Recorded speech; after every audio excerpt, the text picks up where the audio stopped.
প্রথমে আপনি আপনার নামটা একটু বলবেন? আমার নাম মনি। মনি, খুব সুন্দর একটা নাম। ফ্যামিলি সবাই আপনাকে মনি বলেই ডেকে থাকে, রাইট? জি জি। ওকে। মনি, হ্যালো 8920 নিশ্চয়ই শোনা হয়? হ্যাঁ, সবসময় প্রথম থেকেই। প্রথম থেকে আপনি হ্যালো 8920 শোনেন, জি জি। মাশাআল্লাহ।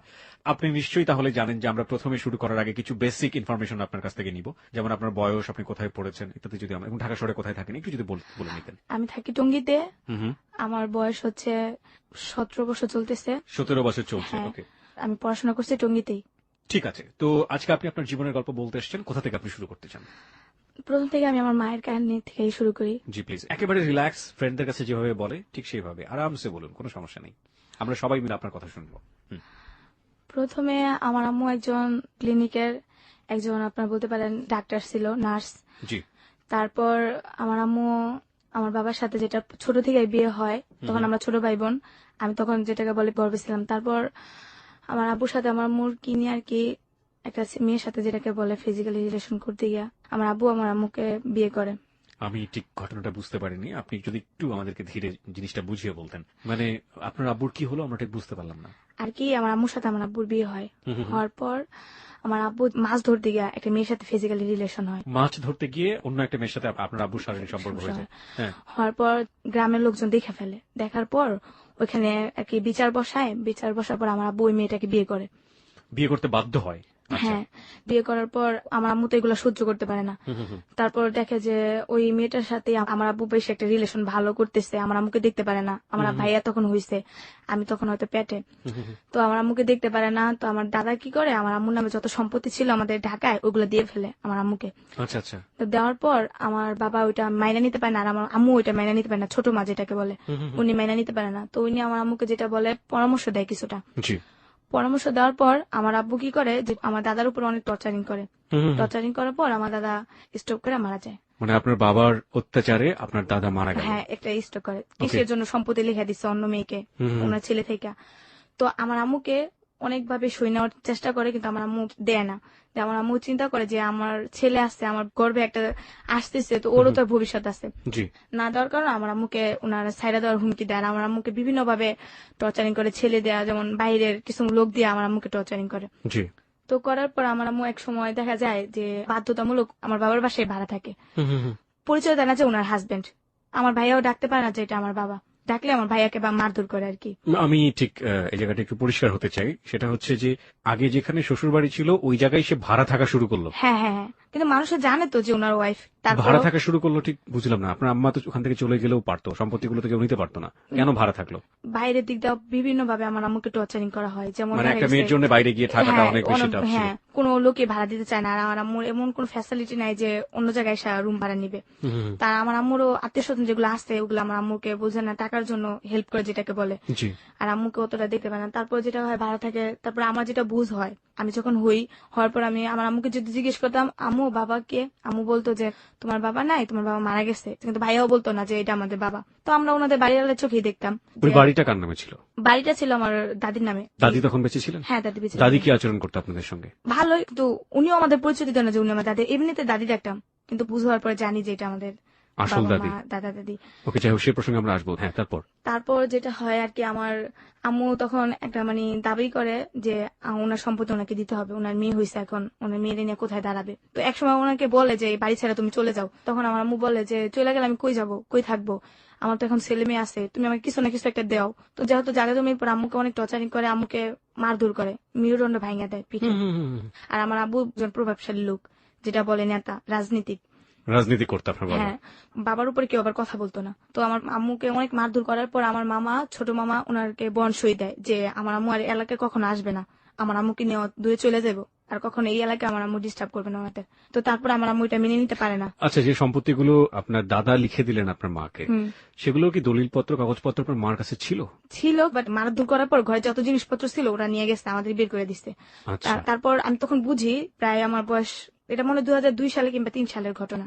এগুলো তো পরবর্তীতে আপনার মার কাছ থেকে আপনি শুনেছেন? হ্যাঁ, মারধর যখন করছে সেটা আমার মনে আছে যে আমার আম্মুকে মারছে। তখন আপনার বয়স কত ছিল? কত বুঝ যেটাকে বুঝে একদম অল্প অল্প বয়স। বয়স, একবার 5 থেকে কি 6। দেখেছিলেন আপনি ওই সময়টা? দেখছিলাম যে আমার আম্মুকে ঝাড়ু দিয়ে পিটাইতেছে, আমার আম্মু অনেক মোটা ছিল আর আমার আম্মু চুল পায়ে পর্যন্ত পড়তো। হুম, হুম, হুম। আমার আম্মুকে চুল ধরে চুল কাইটা দিতেছে আমার আম্মু, চুল এই চুল নিয়ে মানুষের দেখাবি এগুলা। আর আমার আম্মু কিন্তু যেটা বলে মহাখালী শিশু ক্লিনিকে এমবিবিএস একটা ডাক্তার ছিল। আচ্ছা। তারপর আমার আম্মুকে বলে যে তুই কোনো জায়গায় কর্ম করে খাবি, ওই সুযোগটাও তোরে রাখবো না। বড় বড় কাঠের জিনিস ওইগুলা দিয়ে আমার আম্মুকে অনেক মারধর করে, কেউ যে ফিরাই বড়েও পারে না। তো আমি ওইটা দেখে আমি আমার খালারে ডাইকা নিয়ে আসছি যে খালাম্মা আমুরে মনে মন বাড়িওয়ালা মারতেছে। পরে আমার খালাম্মা যায় চইলা, আমার খালাম্মা আমার ছোট মামার নিয়ে যায়। ছোট মামা এগুলা শুই না বলে যে ও তো পাগল হয়ে গেছে, ওর মেন্টালি সমস্যা আছে, ওরে আমরা নিয়ে যাবো, আপনি একটা বন সুই দেন, আমরা যেভাবে ওকে নিয়ে যাবো। পরে বলে হ্যাঁ নিয়ে যেতে পারো, তোমাদের বোনের এক শর্ত আছে, তোমাদের এই এলাকা যেন কখনো দেখি না, আর তোমার বোনের জন্য এই এলাকায় কখনো দেখি না, আর যদি দেখি তাহলে তো বুঝোই কি করতে পারি আমি। তারপর ওরা কি করে যে বন সুই দিয়ে আমার আম্মুকে নিয়ে আসে, নিয়ে আসার পর ওরা আমার আম্মু কোথায় থাকবে, আমার আম্মু এগুলো মাইনে নিতে পারে না যে আমি এত কিছু করে আমি কেন সম্পত্তির অধিকার পাবো না, আমার ছেলে মেয়ে তো ওদের।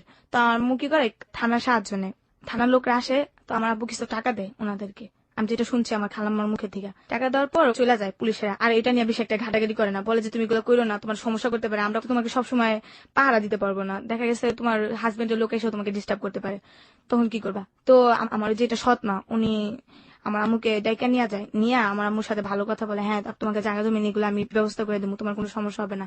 তো উনি কি করে যে কিছু তাবিজ তোমার যেগুলো বলে পাগল করার মতো কিছু, ওগুলো আমার আম্মুকে খাওয়াই দেয় মাংসের সাথে। তারপর আমার আম্মুর সাথে সাথে আইসা একা একা হাত নাড়ায় নাড়ায় আন্তাজি মান্তাজি কথা বলে, আর একা একা কোরআন শরীফ পড়ে, মানে কিরকম জানি একটা হয়ে গেছে, এক ধরনের পাগলামো। পাগলামি।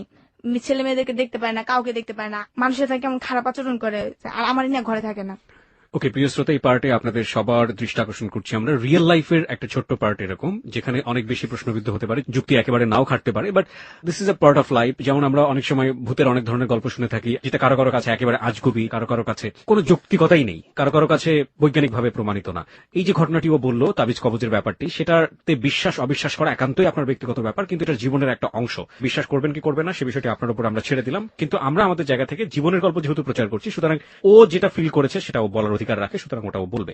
হ্যাঁ, তারপর যেটা হয়, আর আম্মু আমার বাসায় থাকে না, তো আমার ভাইয়া তখন ধরেন 10-12 বছর, আমরা এক ভাই এক বোনই। তারপর আমার আম্মু কি করে আমাকে নিয়ে দৌড়াদৌড়ি করে, রাস্তায় দৌড়ায় যায়, অনেক দূর দূরে দৌড়ায় জায়গা, আর আমি যদি হাত ছাড়ি আমাকে হাত ছাড়ে না, আমাকে গলা টিপা ধরে, আমার বুকের উপরে দাঁড়ায় থাকে, আমাকে অনেক মারধর করে। আর আমি খালি বলতাম আম্মু তুমি এটা কি করতেছে, তুমি কি পাগলামি করতেছে নাকি, আমি এগুলো বলতাম, আমি ডরে আম্মুর কাছে যাইতাম না। তারপর আম্মু আমাকে নিয়ে যেত, আম্মু আমাকে খুব লাইক করতো, মানে মানসিক ভাবে ঠিক ছিল, একটা রান্না বান্না বলেন, গোসল করেন, সব দিক দিয়ে ঠিক, কিন্তু একা একা কথা বলতো। এরকম করতে করতে আমার ভাইয়া আমাদেরকে, আমার আম্মুকে আর কেয়ার করে না, আমার ভাই আমার ছোট খালার কাছে চলে যায়। একটু জানতে চাই, আপনার ভাইয়ের সাথে আপনার বয়সের ডিফারেন্স কত? আমি আমার ভাই 7 বছরের ছোট। ওকে, হ্যাঁ, তারপর যেটা হয় যে আমার ভাইয়া গাড়ি লাইনে ডিউটি নেয় আমার মামার সাথে। খালের বাসায় গিয়ে?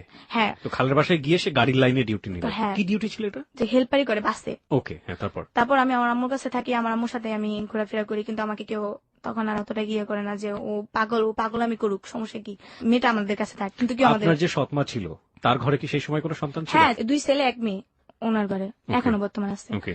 তারপর যেটা হয় যে আমার আম্মু আমাকে নিয়ে যায়, রাস্তায় থাকি আমরা, থাকা জায়গা নেই। 2004 সালের কথাটা আমার মনে আছে, তখন একটা গ্যাঞ্জাম হয়। রাস্তায় কিভাবে থাকলেন? দেখা গেছে কোন দোকানে সাইডে আমরা প্রথমে বসে থাকতাম, আম্মু বসে থাকতো, আম্মুর কোসে যেটাকে বলে, আম্মুর কোসে আমি মাথা দিয়ে রাখতাম, আম্মু আমাকে কাপড় দিয়ে ঢাকা রাখতো, ঢাকা আমরা শুয়ে থাকতাম। আর আমার মনে আছে খুব শীতের দিন ছিল, তখন কি হইতো যে আম্মু আমাকে নিয়ে একটা দোকানের সাইডে আম্মু শুয়ে থাকতো, শাটারের ওই সাইডে আমি শুয়ে থাকতাম, আম্মু বাইরে শুয়ে থাকতো, আম্মু আমাকে জড়াই দিয়ে কাপড়ের ভিতরে পেঁচাই নিয়ে শুয়ে থাকতো, আম্মু সাইডে শুয়ে থাকতো। কিন্তু আমার ফ্যামিলিটা ওরা ভাবতো না যে মেয়েটাকে আমি রাখি বা ওরে এক ঘরে বন্দি করে রাখি, কোনো সময় করতো না, আমার ফ্যামিলির দিকে একটা কেয়ারই করতো না। তারপরে এইভাবে আমরা রাস্তায় থাকতাম, আমার ভাই দেখলে আমাদের সাথে দেখা করতো না, কথা বলতো না। আমার আম্মু আমার ভাইয়াকে খুব লাইক করে, ভাই কি বলবো, এতটাই লাইক করে যে আমার ছেলে আমার ভাইয়ের খুব লাইক করে। আমার ভাইয়ের কিছু হইলে আমার মনে হয় আম্মু খুব টেনশন করে, আম্মু বলে যে আরে তোর ভাইয়ের দেখে আসি, এটা। তো আমরা রাস্তায় ঘুরতে ঘুরতে একদিন দুপুরবেলা বনানি আইসা ফুটপাতে চা বেছে, চা খাই আমার আম্মু আর আমি। তো আমার ভাইয়াকে দেখি যে বাসের ভিতরে যে ডাক দেওয়া লোক নেয় না, তো আমার ভাইয়া ডাক দেওয়া লোক নিতেছে, আমার ভাইয়ের আমি দেখে জাহিদ ভাই করে ডাক দিই, তো ডাক দেওয়ার পরে ভাইয়া দাঁড়ায় দেখা ও আর কথা কয় না। আপনার ভাইয়ের নাম ছিল জাহিদ, হ্যাঁ। তো দেখে আমার বলতেছে তোরা এনে, পরে আমি ভাইয়া মায়ের দেখতে চাইছে, তোমার মায়ের কাছে যাও। মার কাছে গিয়ে আমার এখন সময় নাই, 16 টাকা দেয় আমার আম্মুরে। 16 টাকা দেওয়ার পর বলে আমি যাই, আম্মু আবার ডাক দেয় অনেক, যাই একটু কথা শুনে, বাবা তোর চেহারা একটু দেখবো, কিন্তু ভাইয়া আম্মুর সাথে কথা বলে না, ভাইয়া চলে যায়। পরের দিন আমি আর আম্মু টঙ্গিতে আমাদের খালার বাসায় যাই। যার পরে আমি ভাইয়ের জন্য দাঁড়ায় থাকতাম আমরা। পরে ভাই কখন আসবে, আসলে কিছু টাকা দিবে, আমরা ওই টাকাতে খাওয়া দাওয়া করবো। তো ভাইয়া আসলো, আসার পরে তো আমি আমার ভাই বলতেছে, ভাই আপনার সাথে মায় দেখা করতে চাই, মার সাথে একটু কথা কইবেন। পরে ডাক দে। পরে মায় আসতে, বাপ কেমন আছো, একটু জড়াই ধরলে না। এই তুমি আমার জড়াই ধরবে না, কেন জড়াই ধরতেছো? এই তোমার শরীরে কি অবস্থা, নোংরামি অভ্যাস, কি আমার জড়াই দরকার? তুমি আমার রাস্তায় দিতে ডাক দিবা না, তোমার মতো ফকিনের লোকের রাস্তায় কথা বলে মানুষ আমার মান সম্মান চলে যায় না। আমার ভাই আমার মারে এগুলো কইতো। তো মায়ের কষ্ট নিত না মনে, আমি কষ্ট নিতাম। আমি মনে করতাম যে ভাই এরকম বড় লোক দেখে আম্মুর এরকম করে। আর আমার সাথে ভাই কথা কইতো না, রাস্তাঘাটে দেখলে একটা সামনে বোন বলে আদর করতো, ওরকম করতো না। আমার খালতো বোনের মেয়ে দুইটা ছিল, ওদের তো অনেক লাইক করতো আমার ভাইয়া। ওদের পড়ালেখা সবকিছু চালাইতো আমার ভাইয়া, বই টই যা বলেন, খাতা বলেন, সবকিছু চালাইতো। কিন্তু আমাকে কোনোদিন 2 টাকা দিত না, আর আমি চাইতাম না, আমি খুব ভয় পেতাম ভাইয়ারে। তারপর যেটা হয়, আমার খালার বকাবকি করে, তুই আমার ছেলেটা নষ্ট বানাইছিস, আমার ছেলেটা আমার দেখতে পায় না, আমার ছেলেটা কি করছিস তোরা, আমার ছেলে আমাকে দেখতে পায় নাকি। এরা বলছে দেখে না, আমার খালা তকতকি করে, আমার আম্মু তকতকি করে। তারপর আমার ভাই আমার আম্মুকে কোমরে বেল দিয়ে মারতে যায়। তো আমি আমার ভাইয়ের দড়ি দেখে, ভাই মারে না মেরে আমাকে মারে, অনেকগুলো থাপ্পড় মানে, অনেকগুলো ঘুষি মারে। আর কখনো এদিকে যদি দেখি তাহলে ঠ্যাং ভেঙে দিমু, তোর মারি না কখনো আবি না, এই মুখ তোরা কখনো দেখাবি না। মা বলে ডাকতো না ওনাকে? আর না, কখনই আমার মানে মা বলে ডাকতো না। আমার মা ভিক্ষা করতো দেখে অবহেলা করতো। ও মানে ওই সময়টা উনি ভিক্ষা করতেন? হ্যাঁ, আমরা তো খাইতে পারতাম না। তো আমার আম্মু আর আমি চাই খাইতাম, আমি চাইতাম, আম্মু তারা থাকতো। আপনার তখন বয়সটা কত, আপনার যদি মনে থাকে, মানে যে সময়টা আপনি লোকজনের কাছে চাইতেন, আপনার মা কি করতেন? বয়স কত সঠিক আমি বলতে পারি না, তখন 2005 সালের ঘটনা এটা। 2005 সালের ঘটনা, তার মানে খুব বেশি দূরে তো না। হ্যাঁ, আপনার যদি এখন 18 বছর হয়ে থাকে, তাহলে 2005 সালে তো বুঝতে পারছেন প্রিয় শ্রোতা, ও মোটামুটি বড়ই ছিল সেই সময়টাতে, হ্যাঁ। বছর দশকের মতো বয়স। ওকে, হ্যাঁ, তারপর? তারপর ভিক্ষা করতে গেলে সময় বাসা বাড়িতে যদি চাইতে যেতাম, তাহলে ওনারা বলতো কাজ করে খাইতে পারো না, ভিক্ষা করো কেন? তোমার আম্মুর দেখতে সুস্থ সবল মনে, কিন্তু আম্মু হাঁটতে পারতো না, অনেক কষ্ট করে হাঁটতো। এমবিবিএস ডক্টর, সে ভিক্ষা করছে? বিশ্বাস যদি অনেক জায়গায় আম্মু আমাকে নিয়ে গেছে হেল্প করার জন্য, ওনার অনেক পরিচিত লোক ছিল। দেখা গেছে যে আপনার মতিঝিল টেন্টি কলোনি আসছে না, ফকিরাপুল, ওইখানে একটা আমার মামা ছিল। তো আমার মামা একটা সরকারি জব করে, উনি ওই কোয়ার্টার পাইছে। আমার আম্মুর কিন্তু তখনও ব্রেন ভালো। আম্মু আমাকে নিয়ে যায়, নিয়ে যাওয়ার পর তো ওইখানে কলোনিতে আমাদের ঢুকায়। ঢোকার পর আমার মাম্মি যেটা, উনি আমাদের এই অবস্থা দেখা উনি আমাদেরকে ঘরে নেয় না। উনি বলে তুমি নিচে বসো, এই সিঁড়িতে থাকবা, আমি খাওয়া দাওয়া যা যা লাগে ব্যবস্থা করবো। কিন্তু তখন আমাদের হেল্প করে না। আপনার মার একটা মানসিক বিকলাঙ্গ অবস্থা তৈরি হয়েছিল সেই সময়টাতে, আসলে উনি এমবিবিএস থাকলেও ওনার কিছু করার নেই, কারণ উনি তো মানসিকভাবে অপ্রকৃতস্থ। প্রিয় শ্রোতা, আপনাদের সবার দৃষ্টি আকর্ষণ করছি, আজকে মনি আছে আমাদের সঙ্গে। মনি তার জীবনের গল্প নিয়ে এসছে এখানে, এবং মনির জীবনের গল্প কোথায় গিয়ে দাঁড়াবে আমরা কেউ জানি না। আমরা শুধু বলতে চাই, প্রত্যেকটি জীবনের গল্পই আমাদের কাছে অসম্ভব রকমের মূল্যবান, এক একটি রত্ন হচ্ছে এক একটি জীবনের গল্প। আজকে 69তম পর্ব চলছে প্রিয় শ্রোতা, এবং আপনাদের সবাইকে আমি রিকোয়েস্ট করছি, মনিকে নিয়ে একটি রেডিও স্ট্যাটাস আমাদের ফেসবুকে দেওয়া আছে, ওখানে চলে আসুন, ওখানে গিয়ে মনিকে নিয়ে কমেন্টস করুন, প্রশ্ন করুন। মনিকে আমরা সেগুলো পড়ে শোনাবো, মনির কালেকশনে সেগুলো থাকবে। আমাদের ফেসবুকের ঠিকানা আবারও বলছি, www.facebook.com/hello8920। আবারও বলি, www.facebook.com/HELLO8920, দ্যাট ইজ hello8920। ওখানে গিয়ে আরজি কিপ্রিয়া নামে পেজটি পাবেন, এবং লাইক দেবার সঙ্গে সঙ্গে আপনি hello8920 মেম্বার হয়ে যাবেন। হ্যাঁ মনি, তারপর? তারপর একদিন হয় আমরা আমাদের ওইখানে এক জায়গায় যাই চাইতে। আমি আবার একটু খেলার অভ্যাস ছিল বেশি, তো যাওয়ার শেষে একটু খাওয়া দাওয়া হয়েছে, একটা বাসায় আমাদের খাইতে দেয়। ওই দিনকে আবার ওনার বিয়ে বাড়ির অনুষ্ঠান ছিল। খাওয়ার পরে ক্লান্ত হয়ে যায় আমার আম্মু। তো আমার আম্মু এক গাছের নিচে বসে থাকে, আমি একটা মেয়ের সাথে খেলতেছিলাম। মেয়েটা বলে তোমরা কি করো? আমরা বলি আমরা চা খাই। তোমাদের এখানে বাড়ি আছে? হ্যাঁ আমাদের এখানে বাড়ি আছে। আমার আম্মু ফুলের ব্যবসা করে, আমার আম্মু ফুলও বেচে খায়ও। আমি আবার একটু মিথ্যে কথা বলি। তো ওরা অনেক বড় লোক দেখতাম, তো এর জন্য এসব কথা বলতাম। ও বলে আমি ফুল কিনে দিব আমারে, কয়টা আমি তোমার টাকা দিব। আমি ফুল তো নাই, তুমি আমাদের বাসায় যাবা, গেলাম তোমার ফুল এনে দিব, সমস্যা নেই, এটা বলি। মেয়েটা আবার ওর আম্মুর কাছে গিয়ে বলে আম্মু আমি ওদের কাছে যাই, ওনারা ফুল দিব। তো ওর আম্মু আবার ওটা নেগেটিভ ভাবে নেয়। নেওয়ার পর ওর আম্মু বলে কে যে ও ফুল নিতে যাবো না, এগুলো বাচ্চা চুরি করার কথা বলতেছে, নিশ্চয় ওরা বাচ্চা চোর। এটা বললা আমার আম্মুকে নিয়ে ধরে নিয়ে যায়। আমার আম্মুকে ধইরা আমার আম্মুকে অনেক টর্চারিং করে ভাইয়া, এতটাই টর্চারিং করে, আমার আম্মুর গায়ে হাত তুলে 2টা লাঠি দেওয়া, ওরা পিটায়। আমার আম্মু এমনি তো অসুস্থ, আরো পিটায় আমার আম্মুরে। আর আমাকে বলে স্বীকার কর তোরা বাচ্চা চুরি করস, স্বীকার কর। যতই বলতেছি যে না আমার আম্মু বাচ্চা চুরি করে না, কিন্তু কেউ বিশ্বাস করে না। বলকে স্বীকার কর, তাহলে তোর আম্মুরে মারবো না। তারপর আমি বাধ্যতামূলক স্বীকার করি, হ্যাঁ আমার আম্মু বাচ্চা চুরি করে, আমি এরকম এরকম মেয়ে নিয়ে যায়, আমার আম্মু চুরি করে, এগুলো আমি বলি। দেখতেছি যে আমার আম্মুরে মারতেছে, তা আমার আর করার কিছু উপায় না। আম্মু আমার বলতেছে মিথ্যা কথা বলতেছে না, সত্য কথা বলো, ওনারা আমার কি মারধর করবো। তারপরে ওরা আমার আম্মুকে মারধর করে, বলে যে ও বাচ্চা মানুষ বলছে এটাই সত্য, তারপর উত্তরা থানাতে কয়েকজন পুলিশ আসে, আসার পর আমার আম্মুকে আর আমাকে ধরে নিয়ে আসে। একদিন থানায় থাকি, সকালবেলা যাই, বিকেলবেলা আমাদেরকে মিরপুর যেটা বলে ফকিরখানা ওইখানে ট্রান্সফার করা হয়। তখনও কিন্তু আমার আম্মু আমাকে গায়ে তুলে না, আম্মুকে বলে এটা তুমি কেন বললা যে আমরা বাচ্চা চুরি? মা তোমার তো মারতেছে, আমি তো সহ্য করতে পারতেছি না। তো আম্মু আর আমাকে কিছু বলে না। তো ওইখানে আবার পড়ালেখার সুযোগ আছে ভাইয়া। তো প্রথমে আমাকে একটা পড়ার যেখানে এখানে ভর্তি করে দেয় একটা রেশমা আপা, ওনার কথা না বললেই হয় না, উনি আমাকে পড়াশোনার দিক দিয়ে অনেকটা হেল্প করে ওই সময় ফকিরখানাতে। হ্যাঁ, তো এখানে আমাকে পড়াশোনা করতে প্রথমে আমাকে আট করালো কিছু। তো আট করার পরে প্রথমে ওইখানে আমি ফার্স্ট হয়ে যাই। ওইখানে থাকি প্রায় 2 মাসের মতো। আচ্ছা, ফার্স্ট হওয়ার পরে ওনারা আমাকে চিন্তা করলো যে আমাদের পুবাইল একটা ফকিরখানা আছে, ওইখানে ট্রান্সফার করে দিবে আমার মা মেয়ে দুজনে। তো এখানে আমাদের ট্রান্সফার করে দেয়। দেওয়ার পর ওইখানেও একটা স্কুল আছে মেয়েদের জন্য, ওইখানে স্কুলে আমি ভর্তি হই। হওয়ার পর প্রথমে ওয়ানে পড়ি, ওয়ানে আমার প্রথমে পরীক্ষা দেওয়ার পরে আমার রোল করে এক ভালো পড়াশোনা করতেছে। ওইটা আবার একটা যেটাকে বলে হেড অফিসার, উনি আবার ছিল হিন্দু। তো উনার মেয়েটাই নাকি দেখতে বলে আমার মতো ছিল, তো মেয়েটা নাকি বলে মারা গেছে। তো আমাকে খুব লাইক করতো আচ্ছা, সবার থেকে। মানে ওইখানে নাহলে 9-10 হাজার লোক ছিল। ভিক্ষুক? হ্যাঁ, মানে ওখানকার একটা আমল ছিল যেটা ভিক্ষুক ধরে ধরে নিয়ে নেওয়া, মানুষের ভালো করার জন্য ইয়ে করতো। যে বাইরে থেকে খেলোয়াড় নাকি আসবে, তখন ভিক্ষুক ধরে নিয়ে যেত, ওরকম করতো। তো ধরে না আমি আবার পড়াশোনা ভালো করতাম। তো ওইখানে যেটা হয়, একদিন বৃহস্পতিবার দিন একটা মিটিং হয়। হওয়ার পর প্রশ্ন করে মেয়েদের যে মেয়েদের সবচেয়ে পর্দাশীল কি, কি জন্য মেয়েরা পর্দাশীল করে, যে উত্তরটা দিতে পারবা তার জন্য সারপ্রাইজ আছে। তখন প্রথমে বললাম যে মেয়েদের সবচেয়ে পর্দাশীল হচ্ছে মেয়েদের মাথায় কাপড় দেওয়া আর একটা ছেলের সামনে যাওয়া না, যে একটা নিজের একটা যেটা ওয়েট, মাথায় কাপড় দেওয়া, চলাফেরা সবসময় ভদ্রভাবে নম্রভাবে থাকা। তো এই কথাটা বলার পরে স্যার এটা গুরুত্ব সহকারে নেই। তখন আমাকে একটা পুরস্কার দেয়, যেটা সাবান। অতি ফার্স্ট আমার পুরস্কার সাবান, একটা সাবান পাই বিদেশি। তো সবাই আমাকে মানে ওই হুমটার ভিতরে নাম হয়ে যায়, মনি পুরস্কার পাইছে, খুব খুশি লাগছিল। তারপর ওইখানে আবার 16 ডিসেম্বর দিন খেলা হইতো, সবগুলা খেলায় নাম দিই। তো আমি বিস্কুট খেলাতে প্রথম হই, ছবি আর্ট করাতেও প্রথম হই, আচ্ছা, আবৃত্তি পাঠ করাতে আমি সেকেন্ড হই, তারপর আপনার গান করাতে সেকেন্ড হই। আচ্ছা, 4টা পুরস্কার একসাথে আনি, আমার পুরা ইয়েটাই একবারে নাম হয়ে যায়, মনি পুরস্কার পেয়েছে। তার মানে আপনার বোঝা যাচ্ছে যে আপনার শৈশবটা প্রচন্ড রকম ভাবে ভালো কাটার একটা জায়গাতে আপনি চলে গেলেন। হ্যাঁ, কিন্তু ওইখানে ভালোই, তো ওনারা আমাকে দিতে চাচ্ছিল না, তখন আমি 3তে উঠে যাই। আচ্ছা, তো উঠানোর পর এর ভিতরে আমার আম্মুর একটা অসুখ হয়ে যায়, ওই হোমের ভিতরে। ওইখান থেকে কিন্তু বের হওয়া যায় না, এই ভিতরে সবকিছু, ওখান থেকে বের হতেই দেয় না। ওইখানে আবার হাতের কাজ চলে, শাড়ি, বিভিন্ন ডিজাইন, ফতুয়ার কাজ, এগুলো চলে। আমি আবার ফতুয়ার কাজ করতাম। ওইখান থেকে আপনাদেরকে এগুলো করে নেওয়া হতো? হ্যাঁ, বিনিময়ে আপনাদেরকে কি দিত? খাবার? টাকা দিত না, খাবার তো আছেই, টাকা দিত। বাজার করতে হলে আপনারা কোথায় যেতেন? আমরা বাজার করবো, ওইখানে একসাথে রান্না করে সবাই সিরিয়াল ভাবে দিত। আচ্ছা, টাকাগুলো কি করতেন আপনারা? আর আমরা যে টাকা, ওই টাকা হাতে রেখে দিতাম। তারপর দেখা যাচ্ছে একটা দোকান আসছে আপনার, ওখান থেকে কি কেউ ভালো হয়ে তাকে ছেড়ে দিত পরবর্তীতে? ভালো তো হইতেই দিত না। যেমন আপনাকে ধরে নিয়ে গেছে, তো আপনার একজন আত্মীয় স্বজনের মাধ্যমে আপনাকে আসতে হবে ওইখান থেকে আপনার হেড অফিসে যাইতে হবে, তেজগাঁ থেকে আপনার বন সই কইরা ওইখান থেকে ছাড়াই নিয়ে আসতে হবে আত্মীয় স্বজনের মাধ্যমে।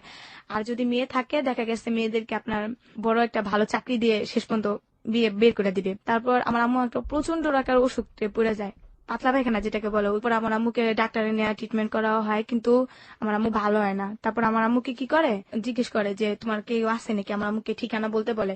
আমি বলি আমার আম্মু ততটা ইয়ে নেই, আমার চট্টগ্রাম আছে। আমি বলছি টঙ্গী, যেটাকে একটা ঠিকানা আছে নিরসপাড়া বললাম। বলার পর উনি ওই ঠিকানা অনুযায়ী আমার খালাম্মার বাসায় গেল। আমার খালাম্মা এই 2 বছরের ভিতরে নাকি অনেক বিশ্রাইছে আমাদের, বাট কোনো খবর পাই নাই। তো যখন আমার খালাম্মা শুনছে, তখন আমার খালা আর আমার মামি আসছিল। তো আসার পর আমার খালা মামি এসে আমার দেখছে যে আমার আম্মু খুব অবস্থা খারাপ। ও এর ভিতরে যেটা হয়, আমার আম্মু একদিন ড্যানিস খেতে চায়। ড্যানিস খাবার একটা জিনিস, ওকে, হোয়াটএভার ইট ইজ, একটা এক ধরনের ফুড। হ্যাঁ, ওটা খাইতে চায়। তখন আমার কাছে টাকা নাই, আমার আম্মুর খাবার দেখে আমার খুব কান্নাকাটি লাগতেছিল যে আমার আম্মু খাইতে চাইছে, বাঁচবো না মরবো কোনো ঠিক ঠিকানা নেই। তো আমার আম্মুকে চিরা পানির উপরে রাখতো, মানে এর বেশি কিছুই খাইতে পারতো না। তো আমি কি করি, তখন আমি হাতে কাজ করি, হাতে কাজ করার পর এক ধরনের মিশিং এর কাজ ওইখানে আসে, মিশিং এর নতুনই আমি কাজ করি। তো ওই দিন 2টা পিস করি, করার পর আমার হাতে নিডেল ঢুকে যায়। নিডেল ঢুকার পর ওই হাতে আমার অনেক জখম হয়, মানে এতটাই রক্ত হয় যেটা বলার বাইরে। তো ওইখান থেকে আমি প্রায় 200 টাকা পাই। 200 টাকা পাওয়ার পর ওই টাকা দিয়ে আমার আম্মুর জিনিস এগুলো কিনে আনি, কিছু ওষুধও কিনি। তাই ওষুধ কি, যেমন বাইরে কিছু স্টাফ আছে, স্টাফদেরকে বললে উনি বাইরে থেকে জিনিস আইনা দেয়। আচ্ছা, তো স্টাফদের কিছু ঘুষ দিতে হয়। তো স্টাফদের বলছি, বলার পর স্টাফরা অনেক কিছু আনছে। আনার পর আমার খালা মামি ওরা দেখতে আসলো। তো আসার পর আমার মামিরে দেখে তো আমি খুব মানে হয়ে গেছে, আমার একটা আত্মীয় স্বজন আসছে। তো ওরা বললো যে আপনাদের বোন নিতে পারেন, কিন্তু মেয়েকে আমরা দিব না। তো বললো কেন, মেয়েটা অনেক ভালো স্টুডেন্ট, এই মেয়েটার ভবিষ্যৎ আমরা নষ্ট হতে দিব না। কারণ আপনার যেটা শুনছি, ওর বাপ মা কেউ নাই, মা থেকেও নাই, মা একজন অসুস্থ, জানি না কি করবে মেয়েটার বয়সে। তো আমরা চাই ওকে দিব না, ওকে আমরা ভালো কোনো জবে দিয়ে দিব। আমরা মেয়েটাকে দিতে পারবো না। তো আমার আম্মু বলে আমার মেয়ের স্যার আমি কখনো যাবো না, আমার মেয়ে বাঁচতে হলে মা মেয়ে একসাথে বাঁচবো, আর মরতে হলে আমরা মা মেয়ে দুইজনই মরবো। আমাকে ছাড়া তো আর আমাকে বাঁচানো সম্ভব না, একমাত্র আমি আমার আম্মুকে দেখি। তো আমার খালারা বললো যে না দেখেন স্যার, ওনার তো শেষ সম্বল ওনার মেয়েটাই, তো একটা দেখুন একটা ইয়ে করেন। তো স্যারের আমাকে দিতে চায়নি, কারণ আমি ভালো একটা স্টুডেন্ট, স্যারেদের একটা খুব ভালো একটা ইয়ে হয়ে এই গেছে। যে ফকিরখানার বর্ণনাটা আপনি দিচ্ছেন, এই ফকিরখানাটা কোথায়? এটা পুবাইল চৌধুরী পাড়া। পুবাইল চৌধুরী পাড়াতে এটা একটা ফকিরখানা? হ্যাঁ এটা কি সরকারি? হ্যাঁ হ্যাঁ সরকারি। ওকে। তারপর যেটা হয়, পরে আমার আম্মুকে তারপর ওরা তেজগাঁ যায়। এই ফকিরখানার নামটা কি আপনার মনে আছে? আমি ফকির, হ্যাঁ চৌধুরী নামই পাড়া ফকিরখানা, হ্যাঁ চৌধুরী পাড়া ফকিরখানা। ফকিরখানা, হ্যাঁ। ওকে। আর তারপর আমার আম্মু আর আমাকে নিয়ে আসে ওইখান থেকে, একটা ট্যাক্সি কাপ ওরাই ভাড়া করে দেয়। তারপর ওরা বলে দেখেন মেয়েটার ভবিষ্যৎ নষ্ট হইতে দিয়েন না, যদি কোনো সমস্যা পড়েন আপনারা আমাকে জানাবেন, আমরা মেয়েটার যা কিছু করার করবো, তারপর মেয়েটার ভবিষ্যৎ নষ্ট হইতে দিয়েন না। তারপর যেটা হয়, রোজার মাস আমার আর আমার আম্মুকে ট্যাক্সি কাপ করে আমাদের নিউজ পেপারে আনে। তো রাখবে কোথায় আমাদের? খালা একজন আপনার ছেলে নিয়ে থাকে, আমার ভাইয়াও থাকে, 2 ছেলে নিয়ে তর্তেকালে থাকে। তো ওইখানে আমাদের উঠালো। আমার আম্মু তো প্রায় বিছনায় পড়া। তো আমার আম্মুকে মানে বাঁচার কোনো কায়দাই নেই আমার আম্মুর, ওই যে একটা কেন অসুখী পড়ে গেল আম্মু। আর আমার আম্মু তো সবসময় বড় লোকের তো বলতেই পারেন যে ভালো পরিবেশে থাকা অভ্যাস, এগুলো আর কি ওনার সহ্য হচ্ছে না। তারপর একটা মানে এতটাই অসুস্থ হয়ে গেছে যা বলার বাইরে। তারপর আমার আম্মুকে চিকিৎসা করানো হয়নি, আম্মুকে ভালো করে গোসল টোসল করাইয়া ভালো কিছু খাবার দাবার করাইতে দিল, আমি আমার আম্মুর সেবা যত্ন করতাম। তো রোজার মাসে যেই শুনছে আমরা আসতে, আমার ভাই আর আসেনি আমাদের দেখতে, আমার ভাই চলে গেছে। বুঝি নাই, কোথায় আসলো আপনার ভাই? মানে আমাদের তো নিয়ে আসলো, আমার ভাইয়া গাড়িতে ছিল।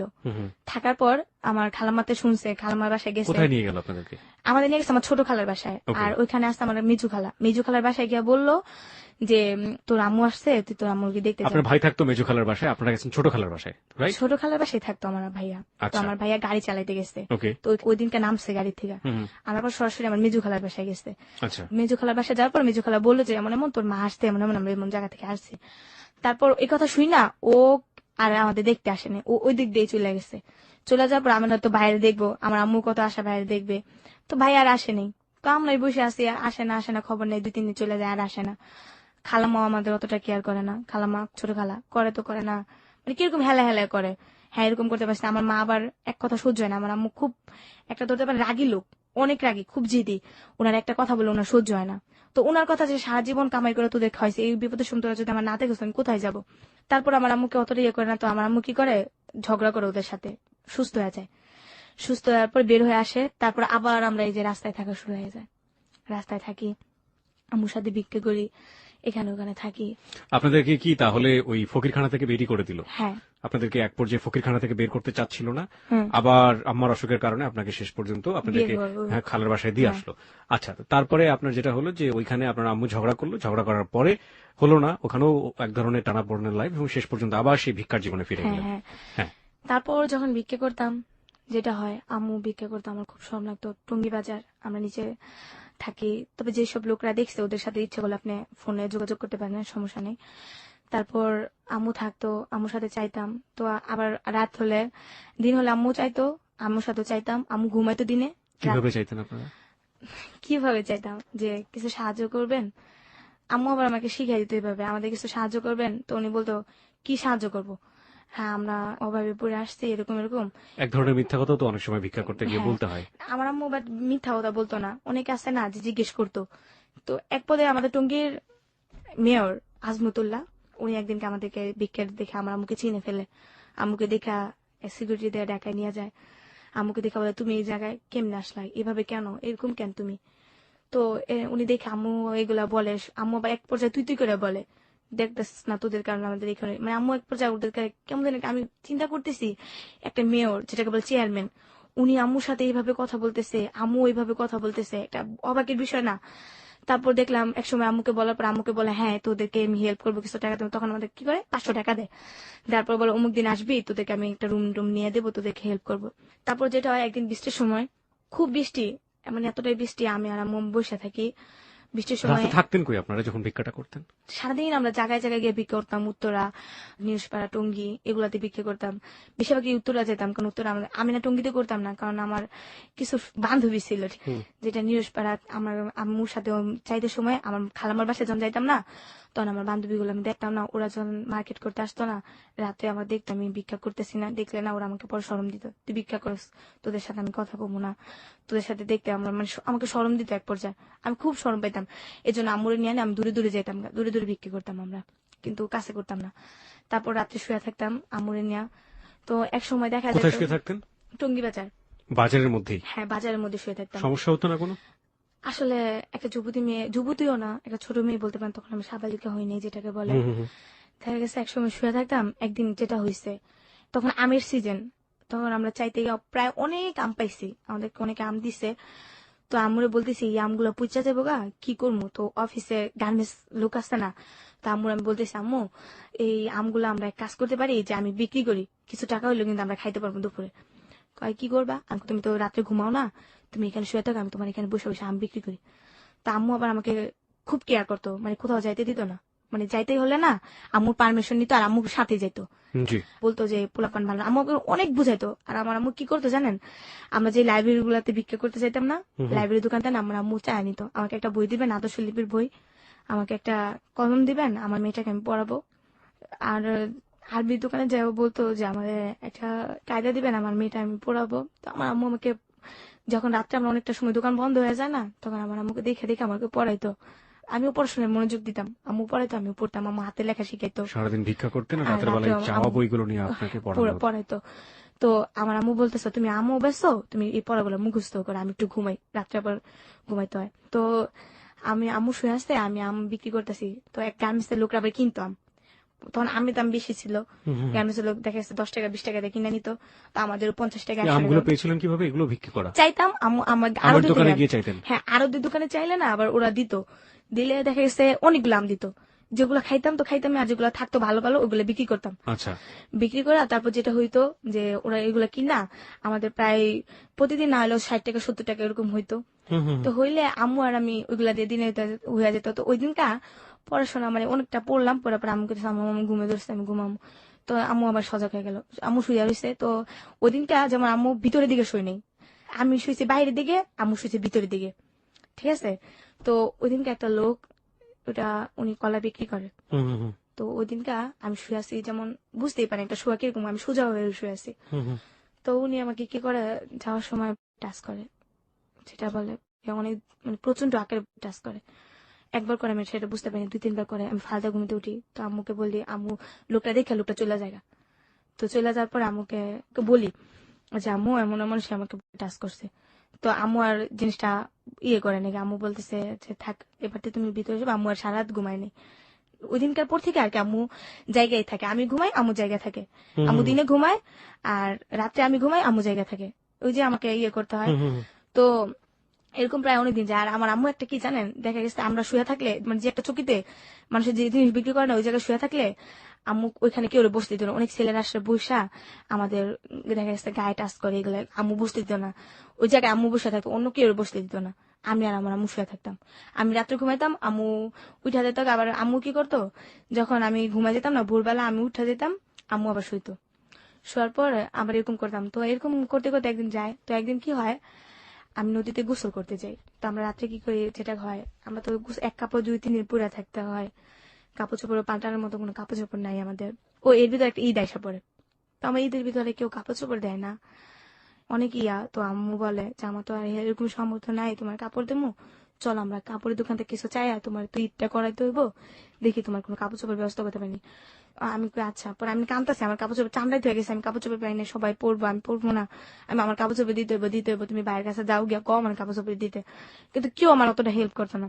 তারপর যেটা হয়, আমি মার্কেটে আমরা চাইতাম, মার্কেটে আমার থেকে ওইখান থেকে ড্রেস আপ দিত, এক সেট ড্রেস আপ দিলে, তো ড্রেস আপ পিন্ধা যাইতাম। ঈদের দিন আমার খুব ভালো লাগতো ঈদের দিন, কিন্তু আমাকে বকশিস কেউ দিত না, যে সালামি যেটা ওটা কেউ দিত না।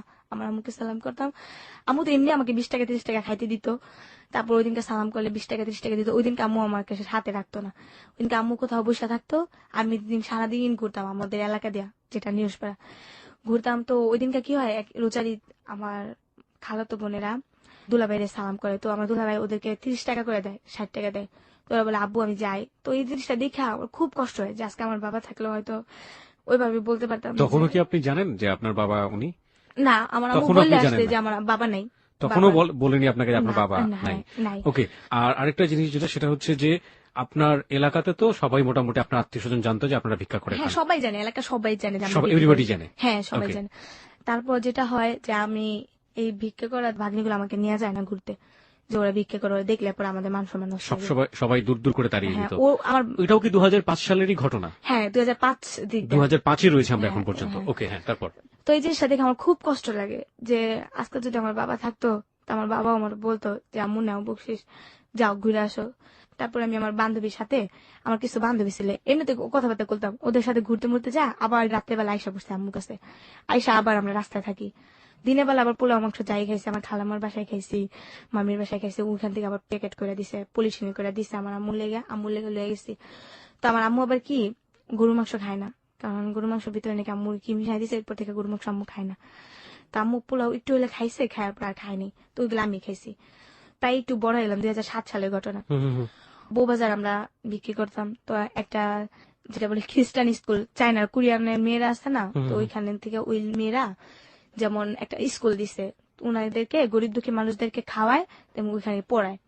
তো ওইখান থেকে একটা লোক, আমরা চাইতে গেছি, তো ওই লোকটা আমার আম্মুরে বলতেছে, তুমি কি করো, তুমি পড়াশোনা করো? আমি বলি না, আমি পড়াশোনা করি না। পরে বলতেছে, পড়াশোনা করো না? আমি বলি না। পরে আমার আম্মুকে বলতেছে, আপনি মেয়েকে পড়াশোনা করাবেন?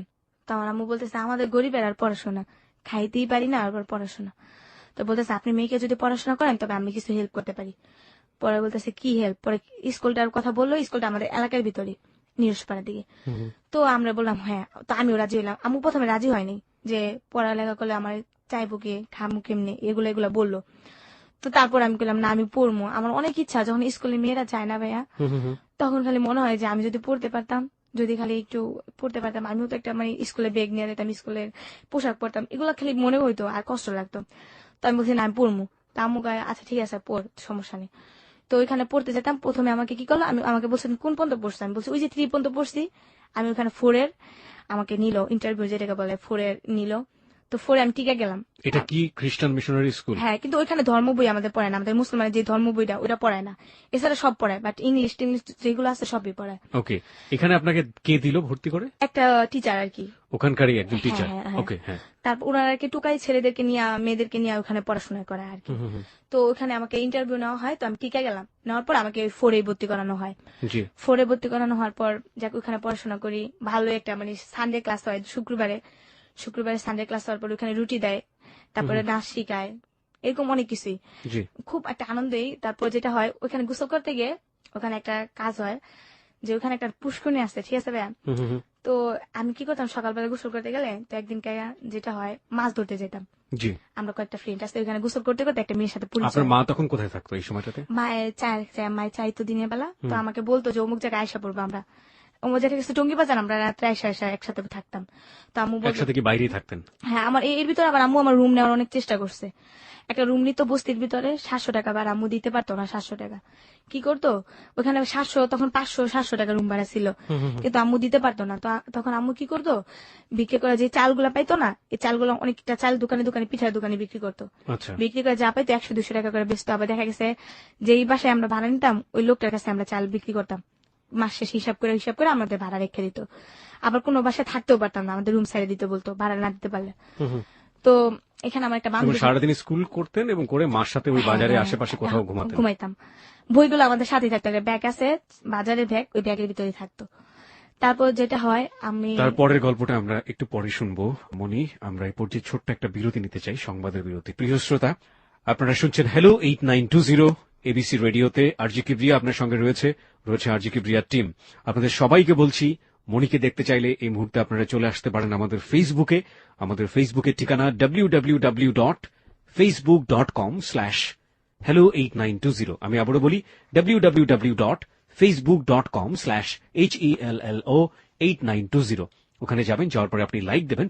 লাইক দেওয়ার সঙ্গে সঙ্গে আপনি হ্যালো 8920 মেম্বার হয়ে যাবেন। সংবাদের পরেই ফিরছি, সাথেই থাকুন। প্রিয় শ্রোতা, সংবাদের বিরতির পর আমরা আবারও ফিরে এসেছি হ্যালো 8920-তে। আরজি কিবরিয়া আপনার সঙ্গে রয়েছে, আর আপনি শুনছেন আপনার প্রিয় স্টেশন এবিসি রেডিও FM 89.2 2. প্রিয় শ্রোতা, এই মুহূর্তে ফেসবুকে হাজারো মানুষের ঢল নেমেছে মনিকে দেখবার জন্য। আপনি চাইলে নিজেও আসতে পারেন। আমাদের ফেসবুকের ঠিকানা www.facebook.com/hello8920। আমি আবারও বলি www.facebook.com/hello8920। ওখানে যাবেন, যাওয়ার পরে আপনি লাইক দেবেন, লাইক দেবার সঙ্গে সঙ্গে আপনি hello 8920 মেম্বার হয়ে যাবেন। আপনি আরজে কিবরিয়া নামেও খোঁজ করতে পারেন, আরজে স্পেস KEBRIA, এবং এটা দিয়ে খোঁজ করলে আপনি দেখবেন যে আরজে কিবরিয়া নামে শত শত পেজ আছে। তার মধ্যে যে পেজটির সংখ্যা 2,90,000-এর কাছাকাছি, সেই পেজটি হচ্ছে hello 8920 পেজ। ওখানে গিয়ে লাইক দিয়ে আমাদের মেম্বার হয়ে যান, এবং ওখানে hello 8920 নিয়ে যাবতীয় কর্মকাণ্ড চলে, এবং ওখানে পুরনো অনুষ্ঠানগুলো আপনি ডাউনলোড করতে পারবেন, শুনতেও পারবেন। আর আপনি চাইলে আমাদের এখানে আসার জন্য ফোন করতে পারেন। আমাদের ফোন নাম্বারটি হচ্ছে 91156668। আমি আবারও বলি 91156668। প্রথমে ফোন করবেন, ফোন করার পর আপনার নাম এবং আপনার সেল নাম্বার, যে নাম্বারে যোগাযোগ করলে আপনাকে আমরা পাবো, সেই নাম্বারটি স্পষ্ট করে ধীরে ধীরে বলবেন আপনার জীবনের যে গল্পটি, সেটা খুব সংক্ষিপ্ত করে 2 মিনিটে, এবং তারপর বলবেন আপনার সঙ্গে যোগাযোগ করতে। আমাদের টিম মেম্বার শাকিল আপনার সঙ্গে যোগাযোগ করবে। আমরা আবারও চলে যাচ্ছি মনির কাছে। হ্যাঁ মনি, তারপর একদিন নদীতে মাছ ধরতে যাই ফ্রেন্ডরা মিলা। একদিন মাছ ধরতে গিয়ে যে ওই লোকটা আমাদের ধরে ফেলে যে তুমি সবসময় মাছ চুরি করো এটা, তো আমাকে হাত বাঁধে পিছনে, 2টা বাড়িও দেয় কর্মীর ঠাল দেয়া। তখন আমি খুব ভয় পাইতেছিলাম যে মারবো, পরে কথা আজকে ছাড়বো না। মানে মাছ চুরি করতে না মাঝে মাঝে, তাই তো? হ্যাঁ। তারপর একটা মহিলা আসে, দেখতে খুব সুন্দর, নাম হয়েছে জুই। ওকে। উনি ডান্স করে। ওই মেয়েটাকে দেখা বলে কি, হ্যাঁ জুই কেমন আছো, তো তখন আমাদেরকে ছাইড়া দেয়। ছাইড়া দেওয়ার পর আমরা এই ফাঁকে পলাই দিলই, কিন্তু ওইখানে আমাদের আরেকজনে ধরে ফেলে। ধরার পর তো বলতেছে তোমাদেরকে তো যাইতে বলি না, আমি জুয়ের সাথে কথা বলছিলাম। জুয়ের বলতেছে কি হয়েছে ভাই ওদের? পর বলতেছে আরে জানো না, এগুলা প্রতিদিনই মাছ চুরি করে, ওদের জন্য মাছ চাষ করে রাখতে পারি না, আজকে ধরছি, আজকে ওদেরকে ছাড়বো না। তারপর বলতেছে ভাই পোলাপান মানুষ তো ছাইড়া দেন, বুঝতে পারেনি। পরে বলতেছে আর করবেন এরকম? হ্যাঁ। আমাকে আপু আপনি খুব ভালো, আসলে আপনি না থাকলে আজকে আমাদের খুব মারতো।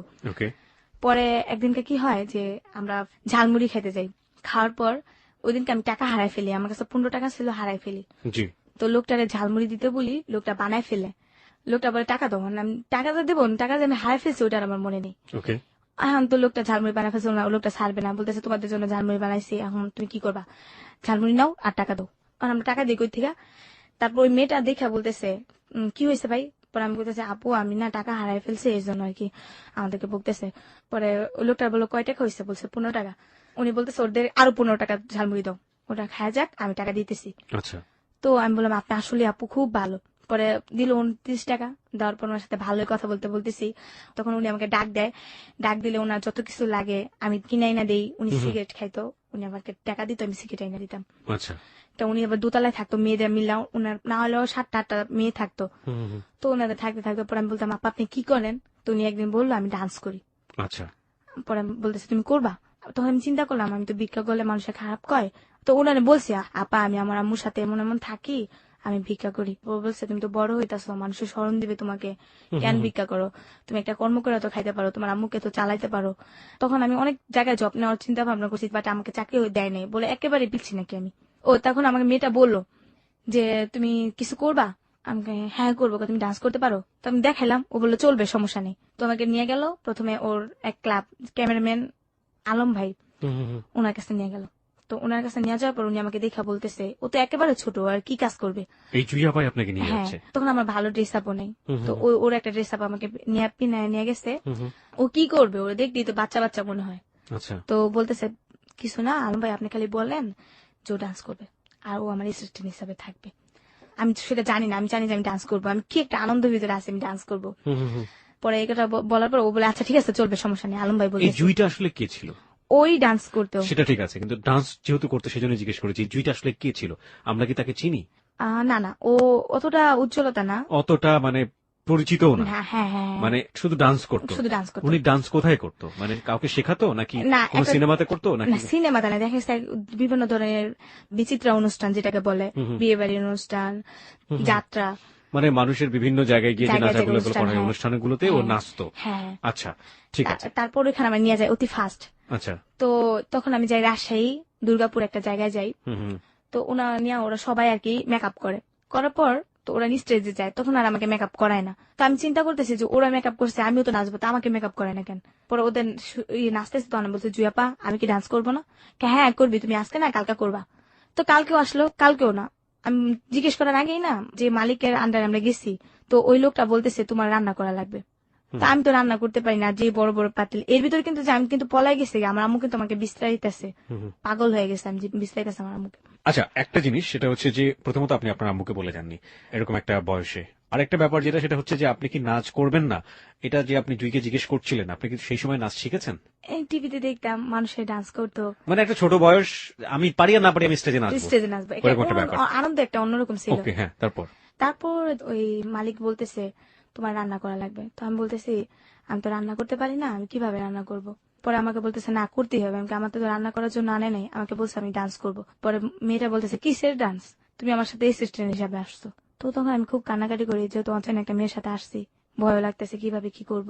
আমি রান্না করি, তো একটা মেয়ে ছিল লিপি নাম, উনি যাত্রাবাড়ি থাকে, উনি আমার গুরু, সবসময় ওনার আমি মানি। জি।